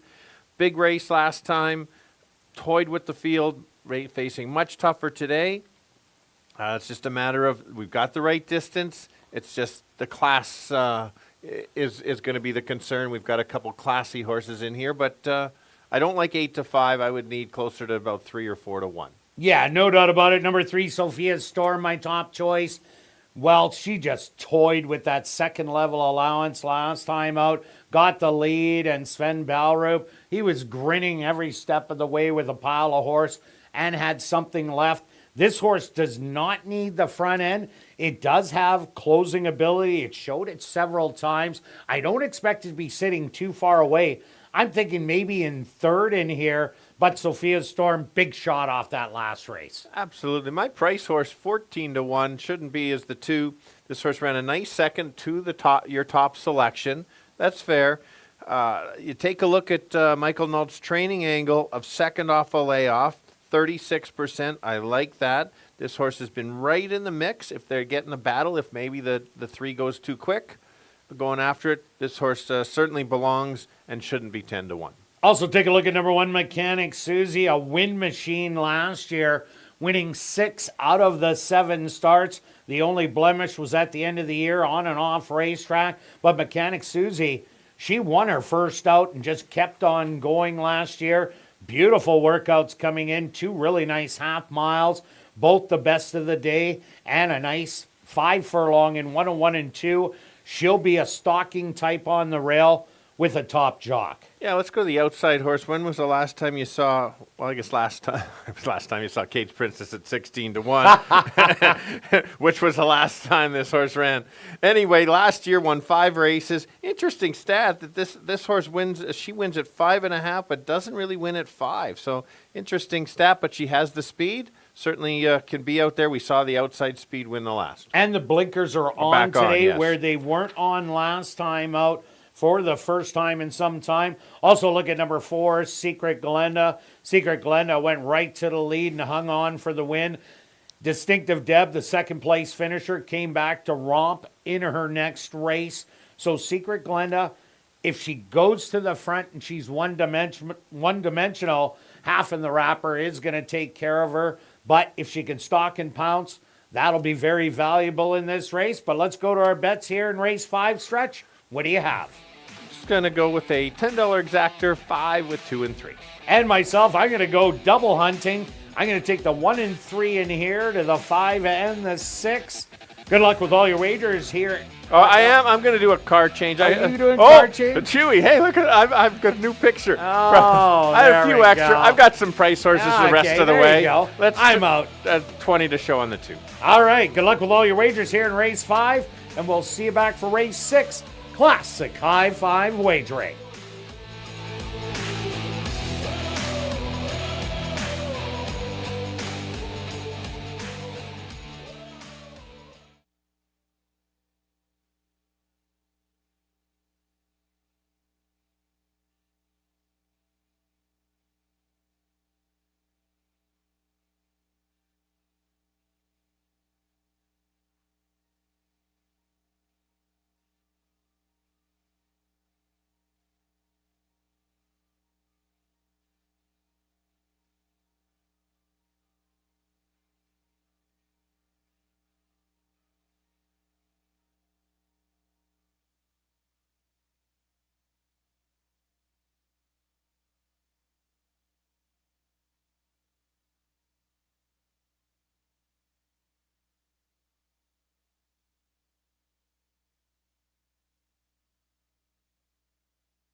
Assiniboia Downs is proud to present our co-featured event here in race number 5. It's the Red Berry. For older fillies and mares, they're going to go 5 furlongs for $24,000. Number 1 is Mechanic Susie, owned by Tom Payne, Larry Falloon, and Elton Dickey, trained by Elton Dickey with Antonio Whitehall. Number 2 is Sherilyn Go-Go, owned by A2 Thoroughbreds, trained by Michael Nault with Praven Badry. Number 3 is Sophia's Storm, owned by Arneson Farms, Parker Wallett, and James Kaplan, trained by Steve Kaplan Jr. with Sven Baurup.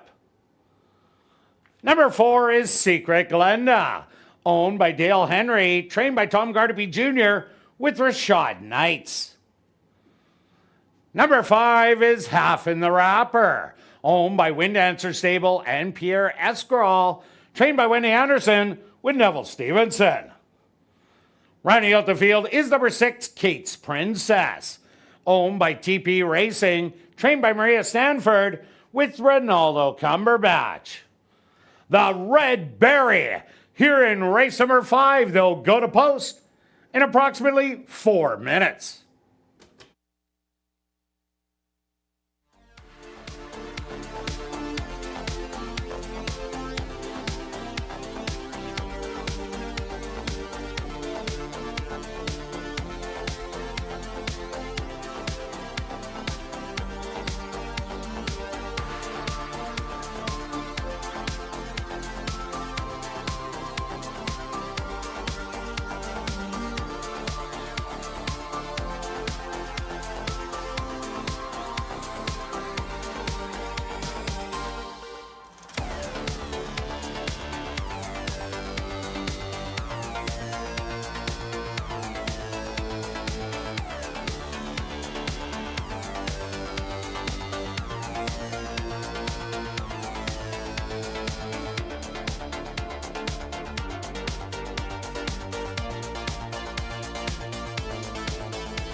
The top girls on the ground's going only 5 furlongs in a stake race. It is going to be fast early, and who's got the most speed? That's the 5. She is quick, she grabs the lead, and she tries to go gate to wire, and that's what I think she can do. Sitting at 2-1, not a great price, but don't leave her out. The horse to beat is the other co-favorite, is the 3, Super Effort First Out. Should sit just off and take a late run. If you're a bit of a long shot player that make a closer, that'll be the 2 at 9-1. Could get in there to help you with the exactor. So let's go 5, 3, and 2. Kirt. Yeah, stretch. I did go to number 3, Sophia's Storm. She just won so easy last time out in the second level allowance. Half in the Wrapper is the speed. I don't expect her to be that far away. We'll get good positioning on the inside. And 9-5 will be a great price compared to last time. I also like number 1, Mechanic Susie. She knows how to win and win in bunches. Does come in with 3 solid works, has a good running style. If there is a log jam on the front end, that's why it's currently 3-1. And I'm going to throw in number 4, Secret Glenda. I'm hoping she can come from just off the pace and try and pounce on those leaders. I'm going to take 3, 1, and 4. Good luck here in race number 5.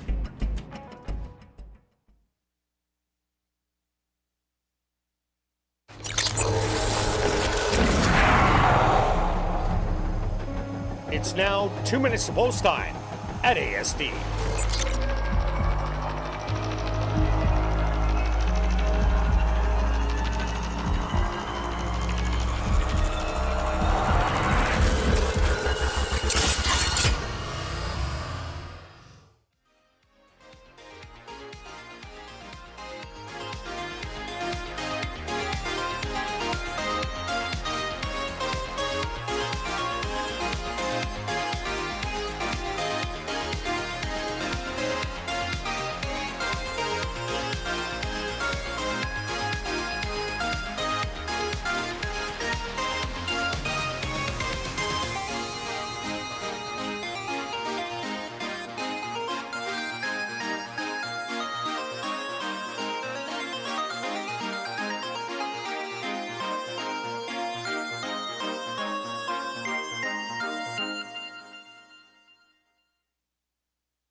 It's post time.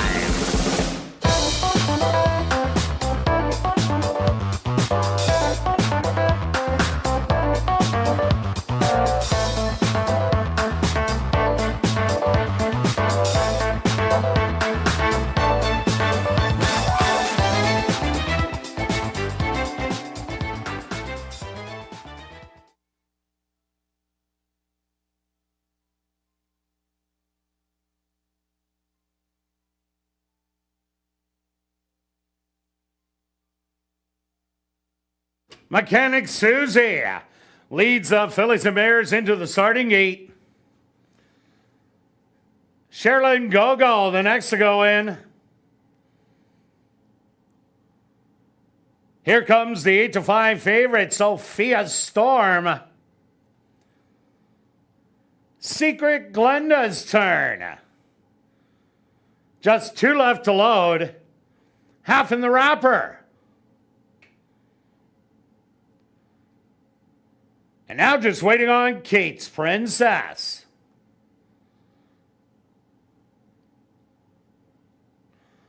They're all set. They're at the post. Mechanic Susie and Secret Glenda a little fractious. Settled. And they're off in the red berry. From the outside, that's half in the wrapper and Secret Glenda. Both showing good early speed. Kate's Princess starting to join the battle. 3 wide in third. Secret Glenda back in fourth.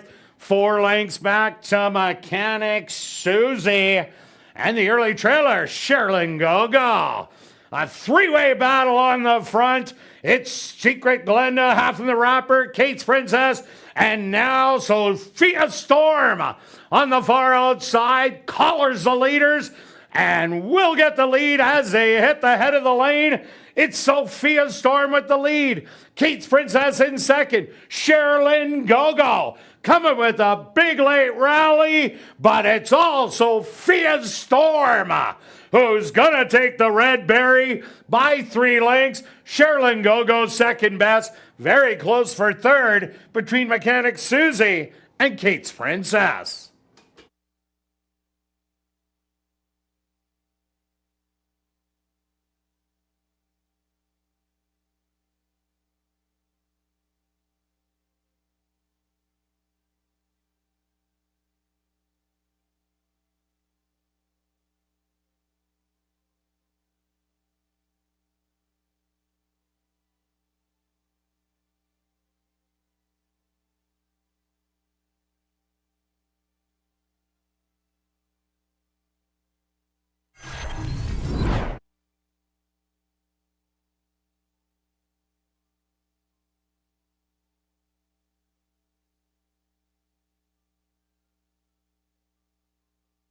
The stewards opposed to number 3, Sophia Storm. As a race winner, second goes to number 2, Sherilyn Gogo. A photograph has been called to determine the show position.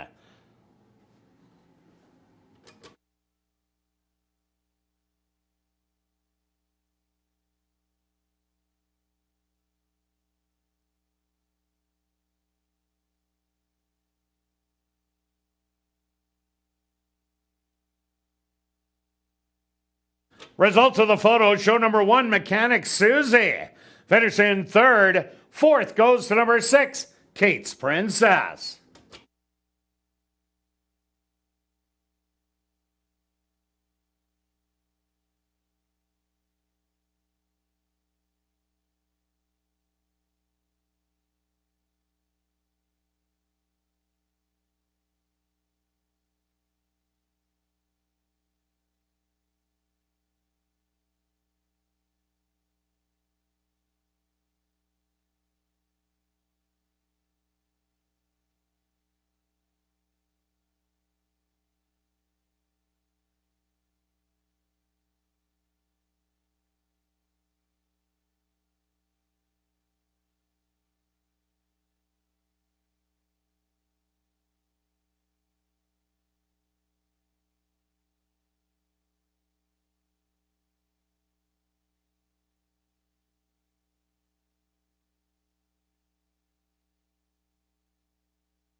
Now entering the winner's enclosure, the official winner of the Red Berry, that's number 3, Sophia Storm. Sophia Storm is a bay mare, 6 years old, by Handsome Mike. Out of the mare Sophia's Pride by Pleasant Tap. Owned by Arneson Farms, Parker Willett, and James Kaplan. Trained by Steve Kaplan Jr. and ridden to victory by Sven Balrup.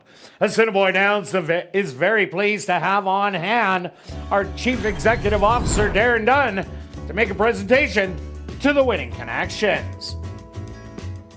Race 5 is official in the upcoming 6th race. Our VIP Fan of the Night race, scratch number 1, better make that 2. Number 7, Buttons Are Not Toys, make the jockey Neville Stevenson. Our VIP Fan of the Night race, here in race number 6, they'll go to post in 14 minutes.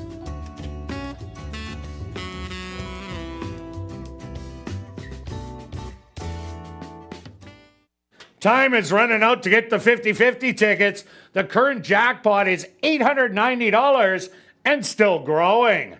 Tickets are 1 for 10, 10 for 20, 50 for 50, or 200 for $100. Tickets are available at guest services, the VLT cashier's cage, the 50-50 ticket seller, or just go online at 5050.asdowns.com.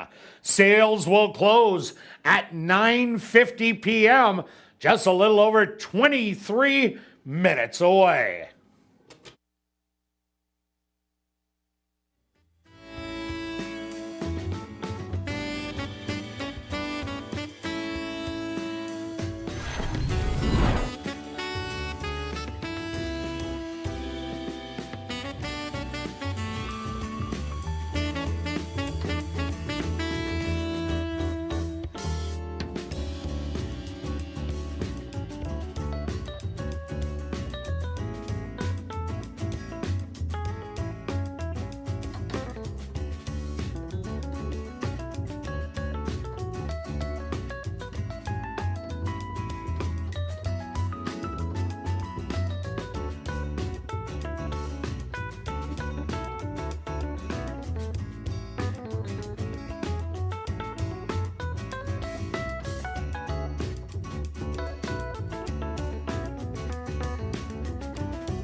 And welcome back down paddock 4, race number 6, classic high five wagering for this $10,000 claimer for 3-year-olds and up that are non-2 lifers. They're going to go 5 furlongs.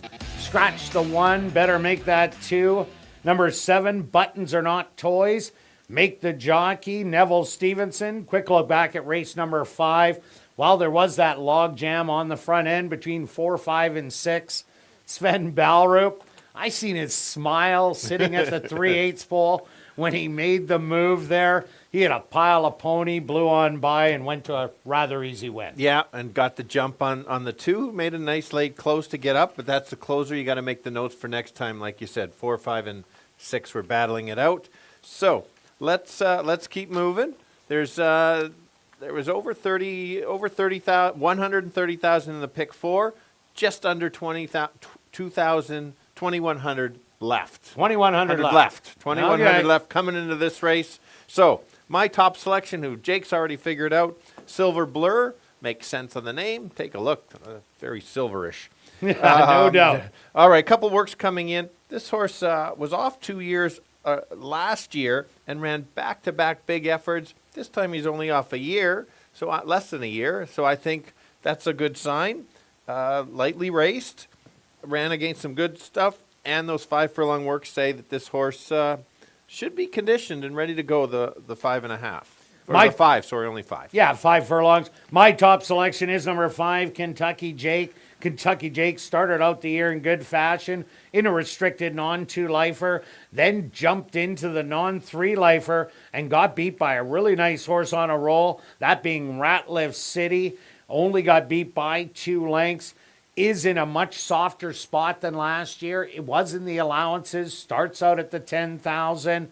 So Kentucky Jake, I think this horse will be fit enough, but will it be able to catch the speed, whoever that might be? For sure. Take a look at the odds board there, Kurt. We got 3 at 5-2 and a 7-2, and I Not said a surprise. ASD Live. I said how tricky this race was, and it's the bettors are confused just as much as I am. I'm probably confused more, but let's take a look at the 4. I think this 4 horse, the nice sharp work coming in, a bullet going 48. This horse, I believe, can show speed and could go to the lead if it wanted to. It's just a matter of, there's no rabbit in here. So I thought maybe this one could go and try to steal it, getting 7-2. Like you mentioned, with the 8-5, the 1 horse being scratched, you can cut all the odds in half. Yeah, also look at number 3, Lemon Twist. Lemon Twist takes the drop from the allowance non-2 level. This is one of the Woodbine Invaders. And Woodbine horses, they usually need 1 start over the racetrack. Last time out was forwardly placed for a while before backing right out of it. But with this big drop in class down to this $10,000 level, that just might bridge the gap. And Lemon Twist, that's why it is taking money at 5-2. And the current long shot of the board, this is not a toss-out. This is similar to... Well, this is Jason Homer again. Everything is a long shot, but he's starting to win and run big seconds at long odds. For sure, nice workouts coming in. I watched the replay at Ferndale, and that's the California circuit. This horse had so much horse, was trapped behind the slow pace, and once got out, just kind of took off. And then I'm throwing out the Fauner Park race, and so just how where he stumbled at the start. I watched that replay. Okay, very good. So stumbled and then just couldn't get into the race. So there's the one race that was a clean trip, outside, good spot. He's already won 1 at a price. Why not make it 2? Also look at number 2, Smack Over Lime. This horse made a belated rally last time out to be 4th beaten 7. Bennigan had run a second before that. War Echo was the predominant speed of the race that ended up going wire to wire. Yeah, it is jumping up, but this horse has showed speed in the past. And with this being a paceless race, maybe Siobhan Bell just goes to the front, says, catch me if you can. A wide open one here in race number 6, Stretch. What do you have? I have a $3 exacta box 4, 5, and 6. I probably should change alert, but I'm not going to do that to Beth. Oh. I'm just going to leave it this way. Wow. And are you going to change your bet? Maybe. All right. Anyway, here we go. No, I'm not, Beth. Okay. I'm just going to stick with my exactor. 5 on top of the 3, 6. $1 is $2. I'm doing a $10 one for 20. Good luck with all your wagers here in race 6. And we'll see you back for race number 7, our other co-featured event. Oh, hey, hang on. I hit my show. Oh, you did hit your show. I keep forgetting about that when you're winning. 30 to show on 6. Sorry. 30 to show on 6 for stretch. Good luck, and we'll see you back for race 7.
The horse on the track for race number 6, our VIP Fan of the Night race. They're going to go 5 furlongs for $13,600. Number 1, Better Make That 2, was scratched. Number 2 is Smack Over Lime, owned by Mike Taranjo, trained by Lee Delaron with Siobhan Bell. Number 3 is Lemon Twist, owned by Jay Goy Racing, trained by Carl Anderson with Matthew Bennett. Number 4, that's Distinct Tail, owned by Brent and Heather Rymack, trained by Brent Rymack with Antonio Whitehall. Number 5 is Kentucky Jake, owned by Mama Daly Stable, trained by Fred Rawson with Demario Bino. Number 6 is Silver Blur, owned by Croto Chuckwagon Team, trained by Jennifer Jordan with Sven Balrout. Rounding out the field is number 7, Buttons Are Not Toys, owned by Homer Thoroughbreds, trained by Jason Homer with Neville Stevenson. Our VIP Fan of the Night race with classic high 5 wagering. They'll go to post in approximately 4 minutes.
5 furlongs, most of them looking for their second lifetime win. The last race was fast early. I don't think it's going to be that fast this time. Let's take a look at the 6. Current favorite 9-5. Don't like the price. Think this horse can sit just off, maybe 3rd or 4th, and try to make a late move. Has shown that can run off a layoff. Hopefully that happens again today. Others to look at is the 4 horse. Who might be the speed in here and try to steal it? That's the 4 getting 4-1. That's your value there. And then the 5 horse will be probably near the back of the pack, but could make a late run to try to grab a share there. So let's go 6, 4, and 5. Kirt? Yeah, Stretch, I did go to the late rally here, number 5, Kentucky Jake, only because last year at the beginning of the year had such a great start, winning its first start and then running second to a tough horse in Ratliff City who ended up going wire to wire. This isn't the strongest of fields, but there isn't a lot of pace to run at. But I'm taking him on top. I do like number 6, Silver Blur, taking the drop in class from the allowance level also. Ran really well before that last start, but didn't get out of the gate that day. A better effort. Will be closer to the pace and a big chance. Also throwing in number 3, Lemon Twist. I think that horse needed the start over the racetrack. Carl Anderson did have a good day yesterday, winning 2 races. So I'm going to give you a 5, 6, and 3. Good luck here in race number 6.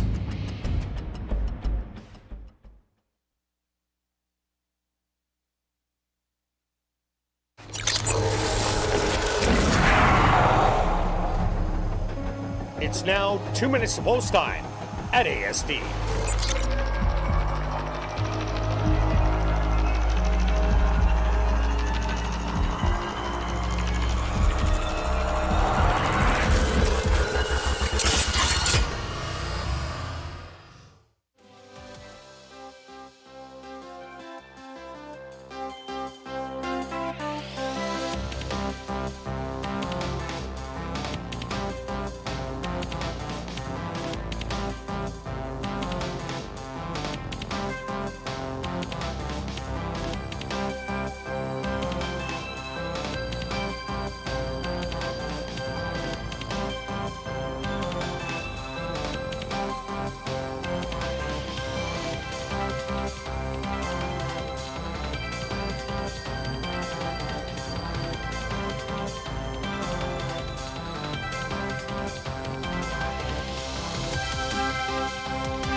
Smack Over Lime, the first one into the starting gate.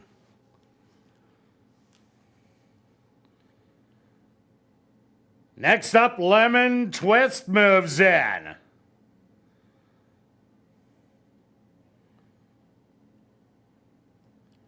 Front gates are open for Distinct Tail.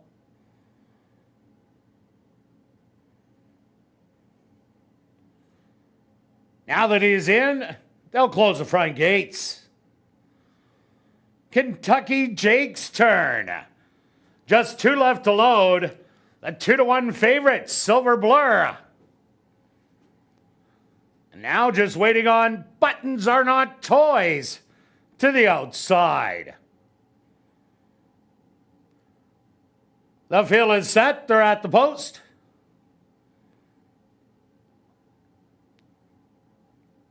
And they're off. From the middle, Lemon Twist quickly goes out to capture the early lead. Smack Over Lime to the inside to put on the early pressure. A length and a half back. Silver Blur in between horses is Distinct Tail. 3 wide. Buttons Are Not Toys. And Kentucky Jake can see them all. Lemon Twist asserts command once again and opens up by 2 lengths. Silver Blur in second. Back in third, Distinct Tail. Buttons Are Not Toys. And here comes Kentucky Jake. 5 wide. They hit the head of the lane. And Lemon Twist trying to hang on to the lead. But here comes Silver Blur to the outside with the best stride. Silver Blur, a 16th of a mile to go.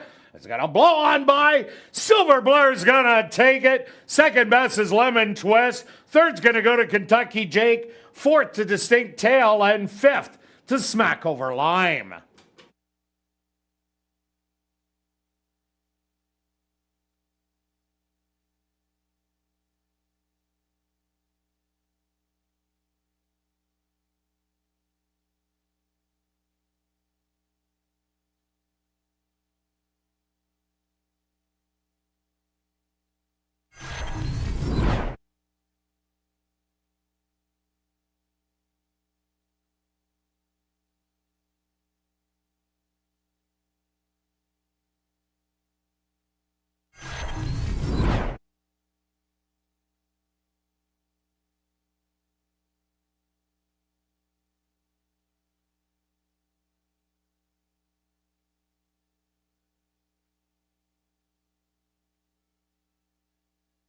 The stewards opposed to number 6, Silver Blur, as your race winner. Second goes to number 3, Lemon Twist. Third to number 5, Kentucky Jake. Fourth to number 4, Distinct Tail. And fifth to number 2, Smack Over Lime. They went the opening quarter 24-2, the half 48-3. Time for the 5 furlongs, 101-2.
Now entering the winner's enclosure, the official winner of our VIP Fan of the Night race.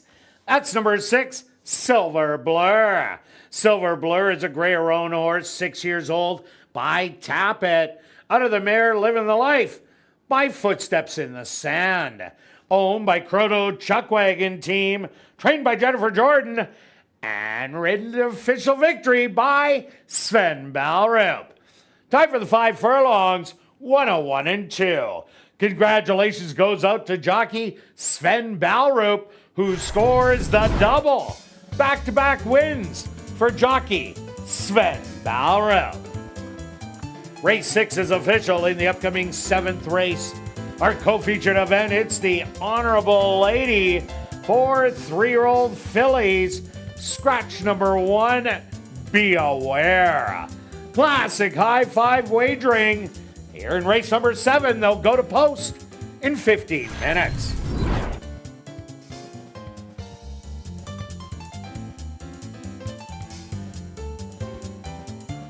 After the final race, be sure to head up to the clubhouse for our popular Crazy Hour.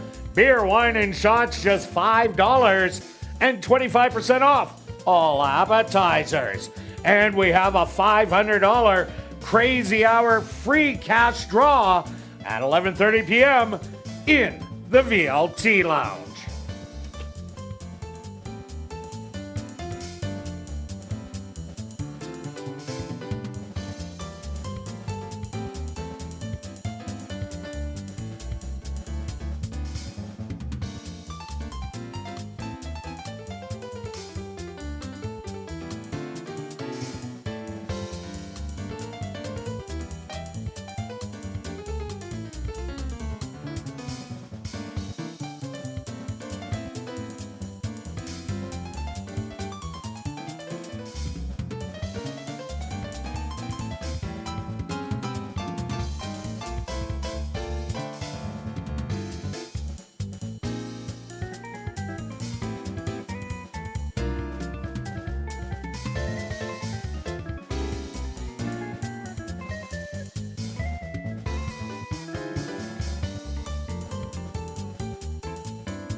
And welcome back down the paddock for race number 7. Classic high five wagering once again for the Honorable Lady.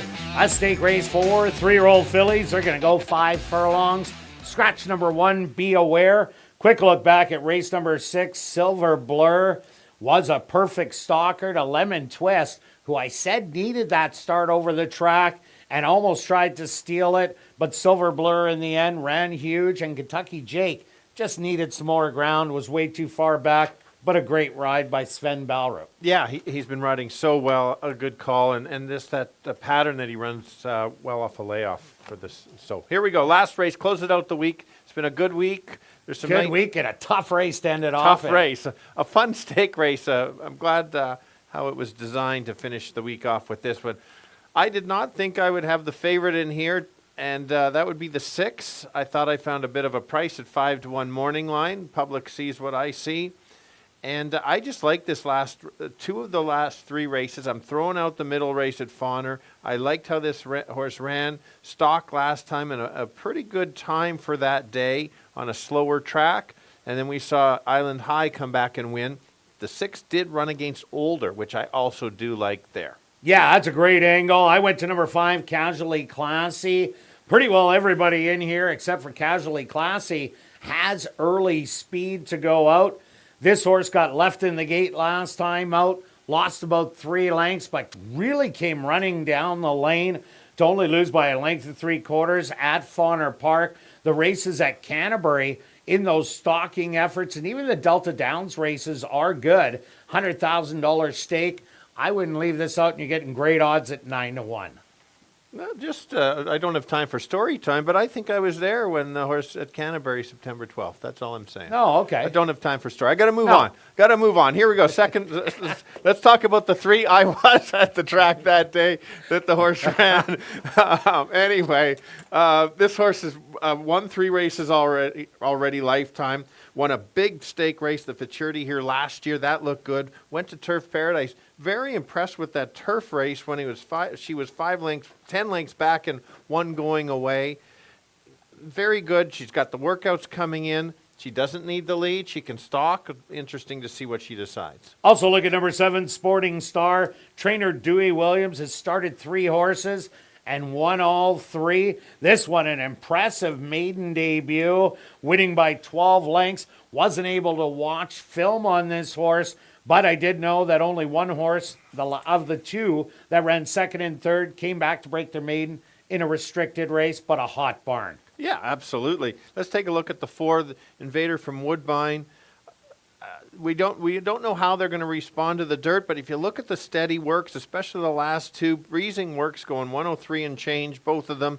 This horse has figures. You take a look at 2 back, the horse got claimed out of. That's a good race. This horse could also come off the pace. Linda's Map, the 8 horse, showed speed in 2 out of 3 starts. The one start it didn't was off really slow at Arapahoe, but that was a good race at Turf Paradise where it got bumped early on, challenged, ended up faltering, but did not have Lasix that day, will have it today.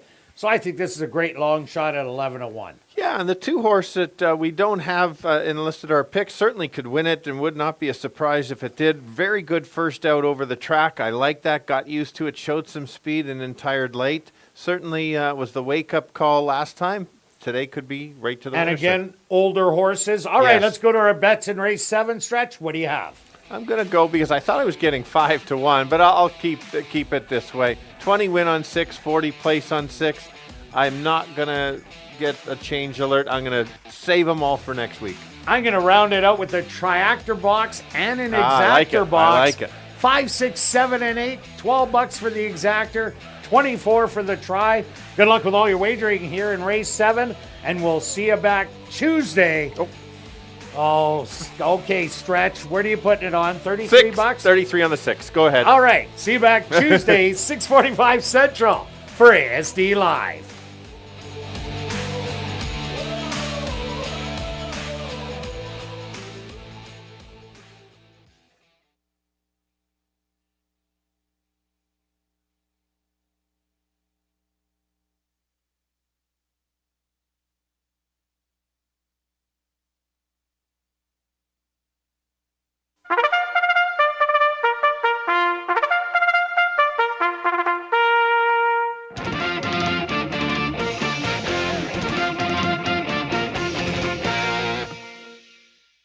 Assiniboia Downs is proud to present our co-featured event here in race number 7. It's the Honorable Lady for 3-year-old fillies. They're going to go 5 furlongs for $24,000. Number 1, Be Aware, was scratched. Number 2 is Flashmaster, owned by Henry Witt Jr., trained by Jason Gorno with Ronaldo Cumberbatch. Number 3 is Welcome to Hollywood, owned by Jared Brown and John Gannis, trained by Jared Brown with Dario Dalrymple. Number 4 is McGill, owned by Bill Meikle and Wind Dancer Stable, trained by Wendy Anderson with Sven Balrup. Number 5 is Casually Classy, owned by Artisan Farms, trained by Lise Pruitt with Demario Bino. Number 6 is Gina's Serenade, owned by Artisan Farms, trained by Steve Keplin Jr. with Praven Badri. Number 7 is Sporting Star, owned by Eugene Burns, trained by Dewey Williams with Antonio Whitehall.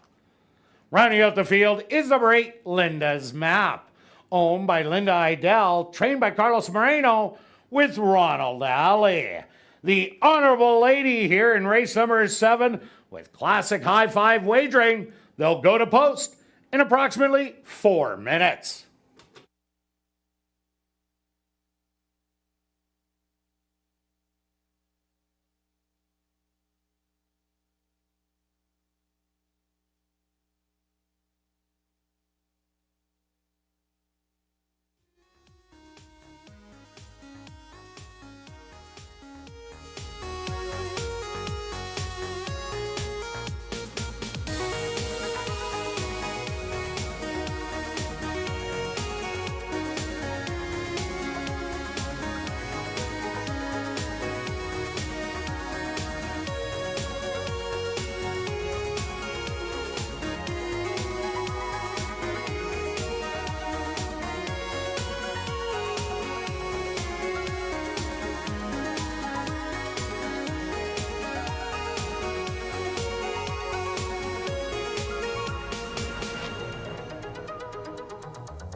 Closing out the week with the many of the top 3-year-old girls going 5 furlongs, wide open race. There is a big favorite on the 6. That is my top selection. I don't think she should be the big favorite. The numbers say she's solid, but there's a lot of competition. I think she can stalk. Anything runs like that last race will be tough to beat. Others to consider, take a look at the 3. She's won here last year twice. She was training and racing down south in Phoenix. That's another one to include. And at 4-1, the Invader from Woodbine in Toronto, couple works coming in, has the numbers also to be there. A very good race to close it out. Let's go 6, 3, and 4. Kirt? Yeah, Stretch, I reached a little here. I went to number 5, Casually Classy. This horse doesn't have any early speed, but there is a pile of speed in here, and if there is a log jam on the front end and a meltdown, watch for the 5 to come absolutely flying. Number 7, Sporting Star, comes out of a real hot barn. That is 3 for 3 so far here at the Downs. This one broke the maiden by 12 lengths. Could be a little bit of anything, and rounded out with number 8, Linda's Map. Has showed speed in 2 out of 3 starts. The other race didn't get out of the starting gate, but ran a credible 4th. So I'm going to give you 5, 7, and 8. Good luck here in race number 7.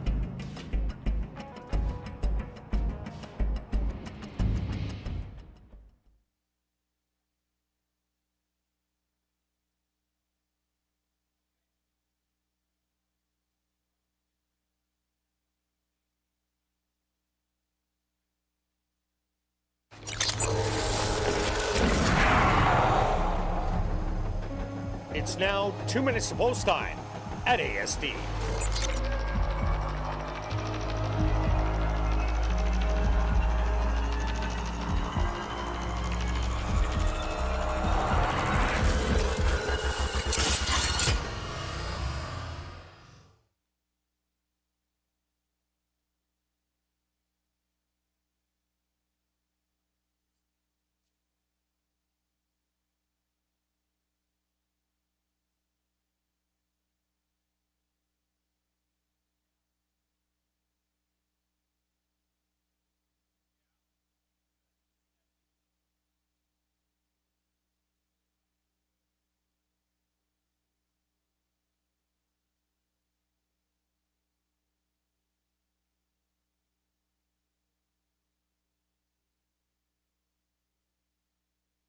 And ladies and gentlemen, we've drawn our winning 50-50 ticket. The winning number 5312471.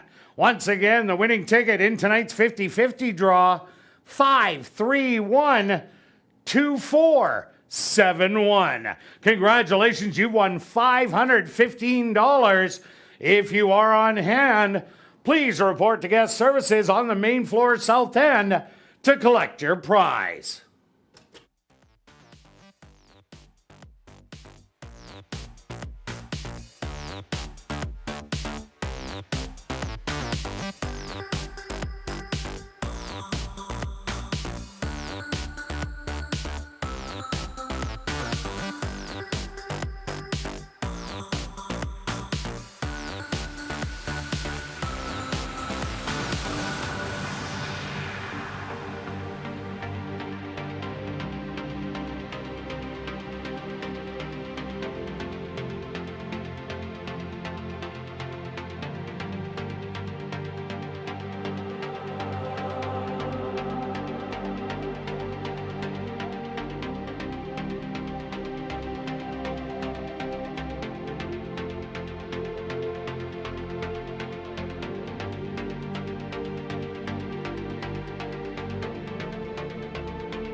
It's post time.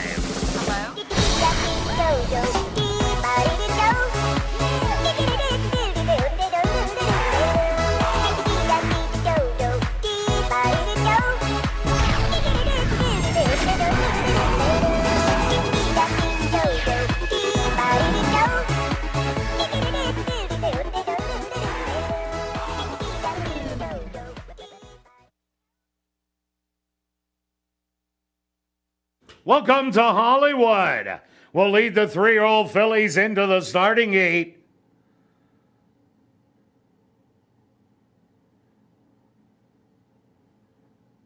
Next up, here comes McGill.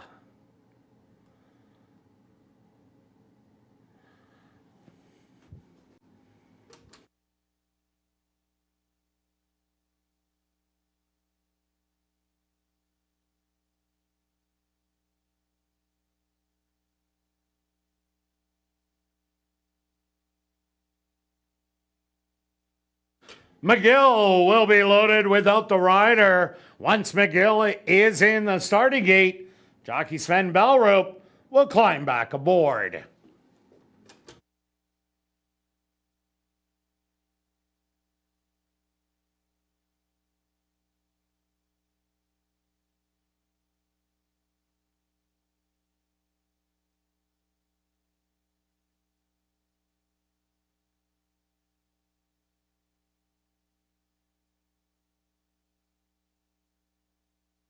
McGill is once again in. Jockey Sven Bellrope climbs aboard. Casually Classy steps in. Next, the 6 of 5 favorite, Gina's Serenade, goes in.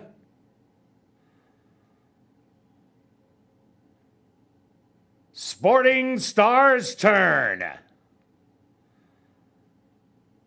Just 2 left to load.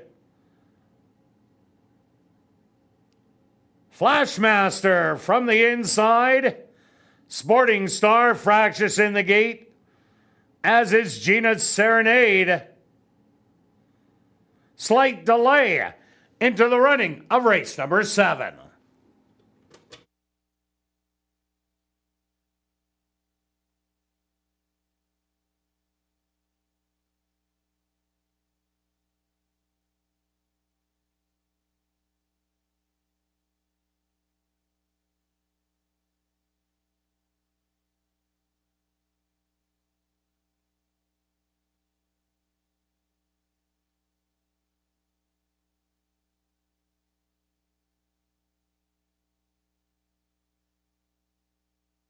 Ladies and gentlemen, we have a late scratch to report.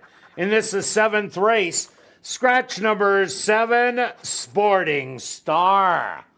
Once again, a late scratch here in race number 7. Scratch number 7, Sporting Star. If you wagered on number 7, Sporting Star, there will be a complete refund. If you use number 7, Sporting Star, in your pick 3s, 4, or pick 5s, the favorite at post time will be substituted. If you had the winner in race 6 of number 6, Silver Blur, and had a live daily double to number 7, Sporting Star, there will be a consolation payout. Late scratch here in race number 7. Scratch the 7, Sporting Star.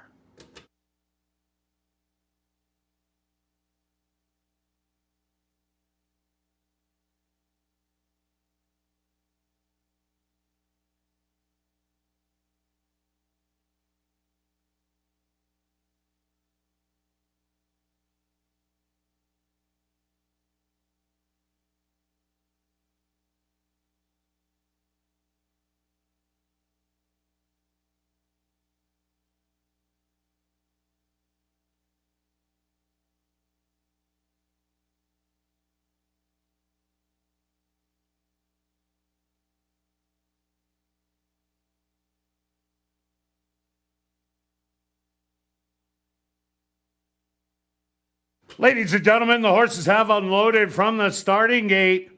Post time approximately 2 minutes away.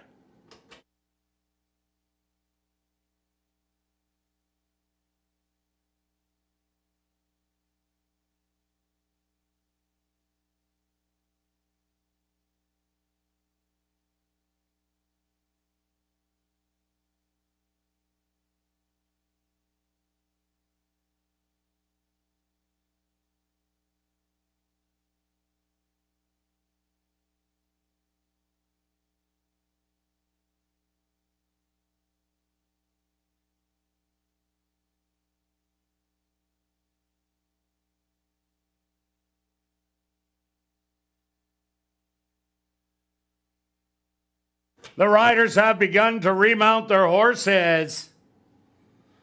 McGill will be the first into the starting gate without jockey Sven Bellrope. Once again, when McGill is in, Sven Bellrope will climb back aboard.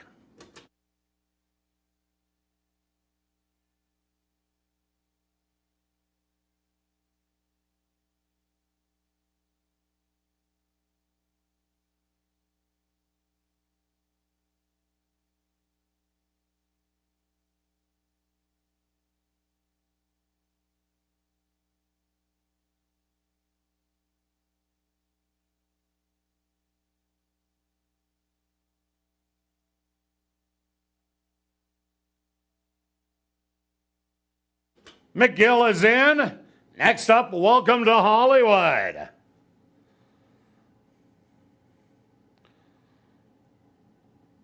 Casually Classy steps up and in.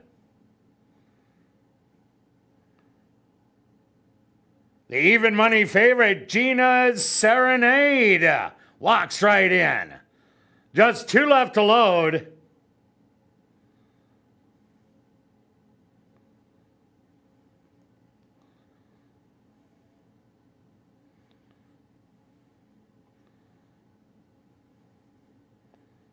Flashmaster's turn on the inside.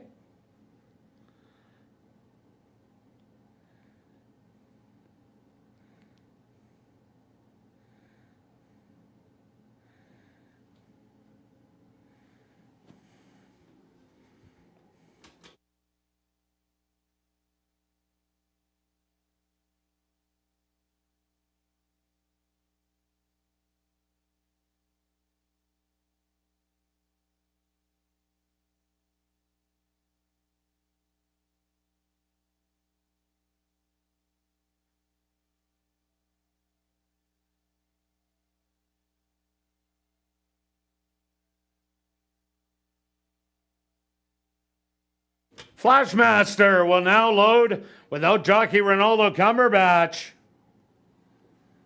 Once Flashmaster is in, he'll climb back aboard.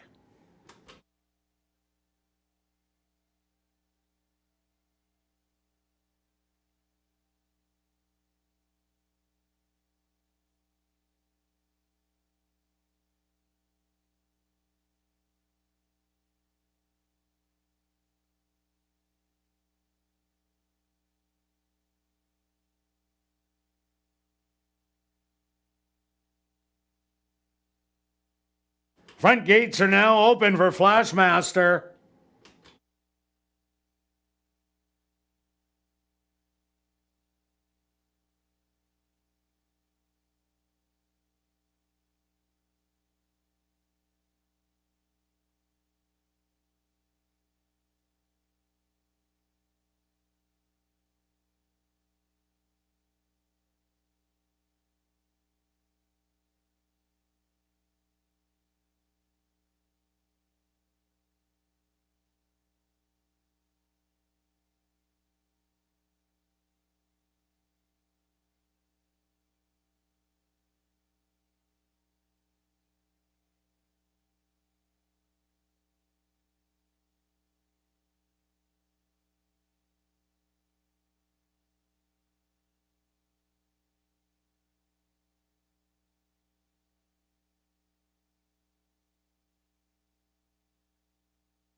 Flashmaster now in. Ronaldo Cumberbatch hopping back aboard. And now just waiting on Linda's map to the outside.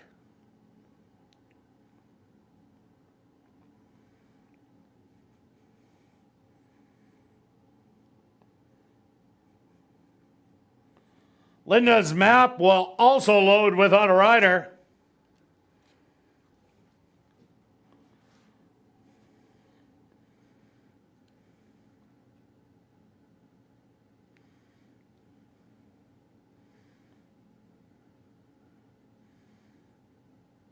These 3-year-old fillies being a little handful this evening.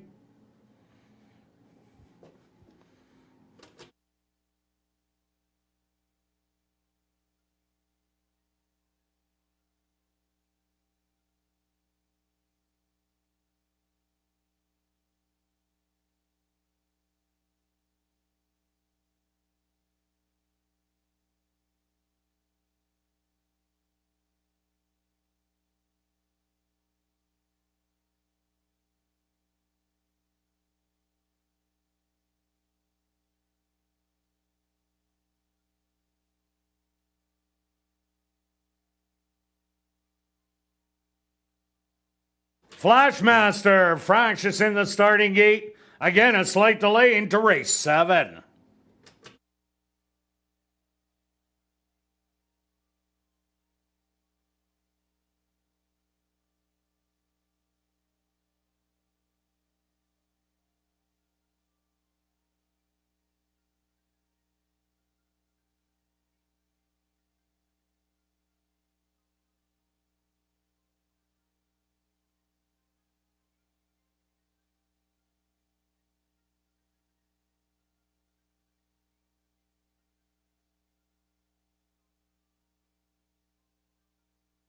Ladies and gentlemen, we have another late scratch to report. Scratch number 2, Flashmaster. Once again, a late scratch here in race 7. Scratch number 2, Flashmaster.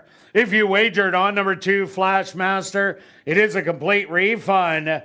If you had number 2, Flashmaster, in your pick 3s, 4s, or 5s, the favorite at post time will be substituted. And there will be a consolation double if you had Flashmaster with number 6, Silver Blur, in race number 6. Late scratch of number 2, Flashmaster. Post time approximately 1 minute away.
Front gates are open for Linda's Map. The first one to be able to go in.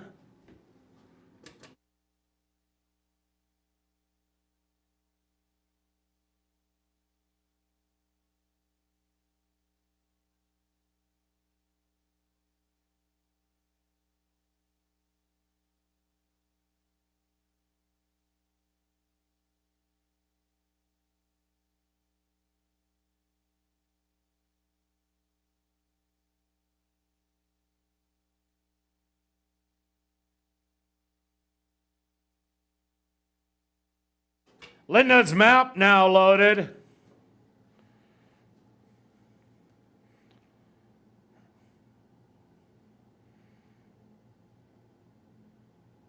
Next up, McGill.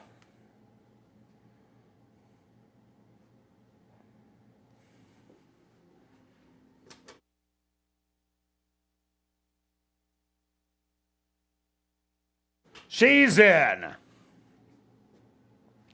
Here comes Welcome to Hollywood.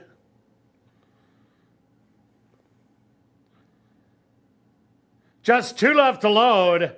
Casually Classy.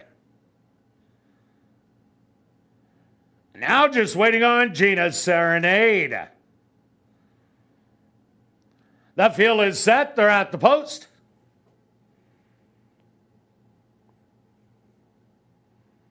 And they're off in the Honorable Lady. From the inside, Welcome to Hollywood. Quickly goes out after the early lead, McGill. In between horses.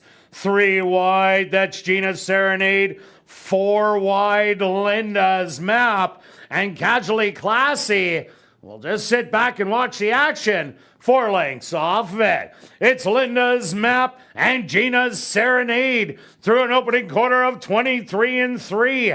A gap of 3 lengths back to Casually Classy, trying to reel them in with McGill, and then Welcome to Hollywood. They hit the head of the lane.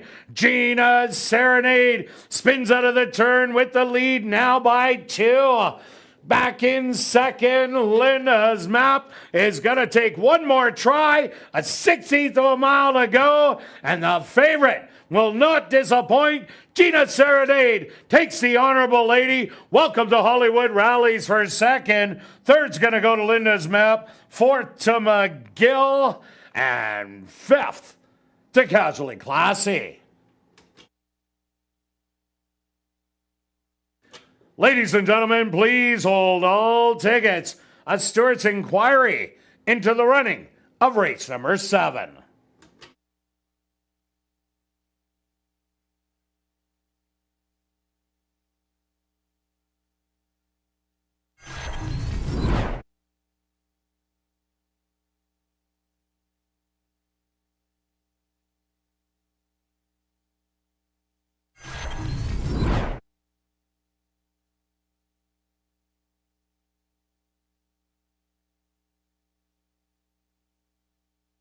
The Stewart's opposed to number 6, Gina's Serenade, as the race winner. Second goes to number 3, Welcome to Hollywood. Third to number 8, Linda's Map. 4th to number 4, McGill. And 5th to number 5, Casually Classy. They went the opening quarter 23 3, the half 47 4. Time for the 5 furlongs, 101.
Now entering the winner's enclosure, the unofficial winner of the Honorable Lady, that's number 6, Gina's Serenade. Gina's Serenade is a dark bear brown filly, 3 years old, by McLean's Music, under the mare Spack by Gio Ponte. Owned by Arneson Farms, trained by Steve Keplin Jr., and ridden unofficial victory by Praven Badri. Time for the 5 furlongs 101. Congratulations goes out to trainer Steve Keplin Jr., who scores the double. 2 wins for trainer Steve Keplin Jr.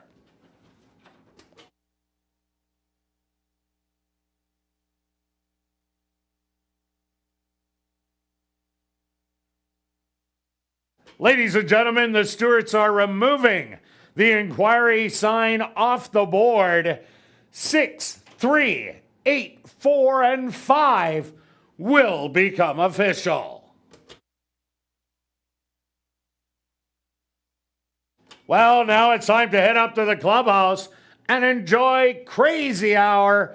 Beer, wine, and shots, $5 and 25% off all appetizers. Plus a free $500 cash draw will take place at 11:30 p.m. in the VLT Lounge. And don't forget, live racing resumes next Tuesday and Wednesday at 7:30. We'll see you then.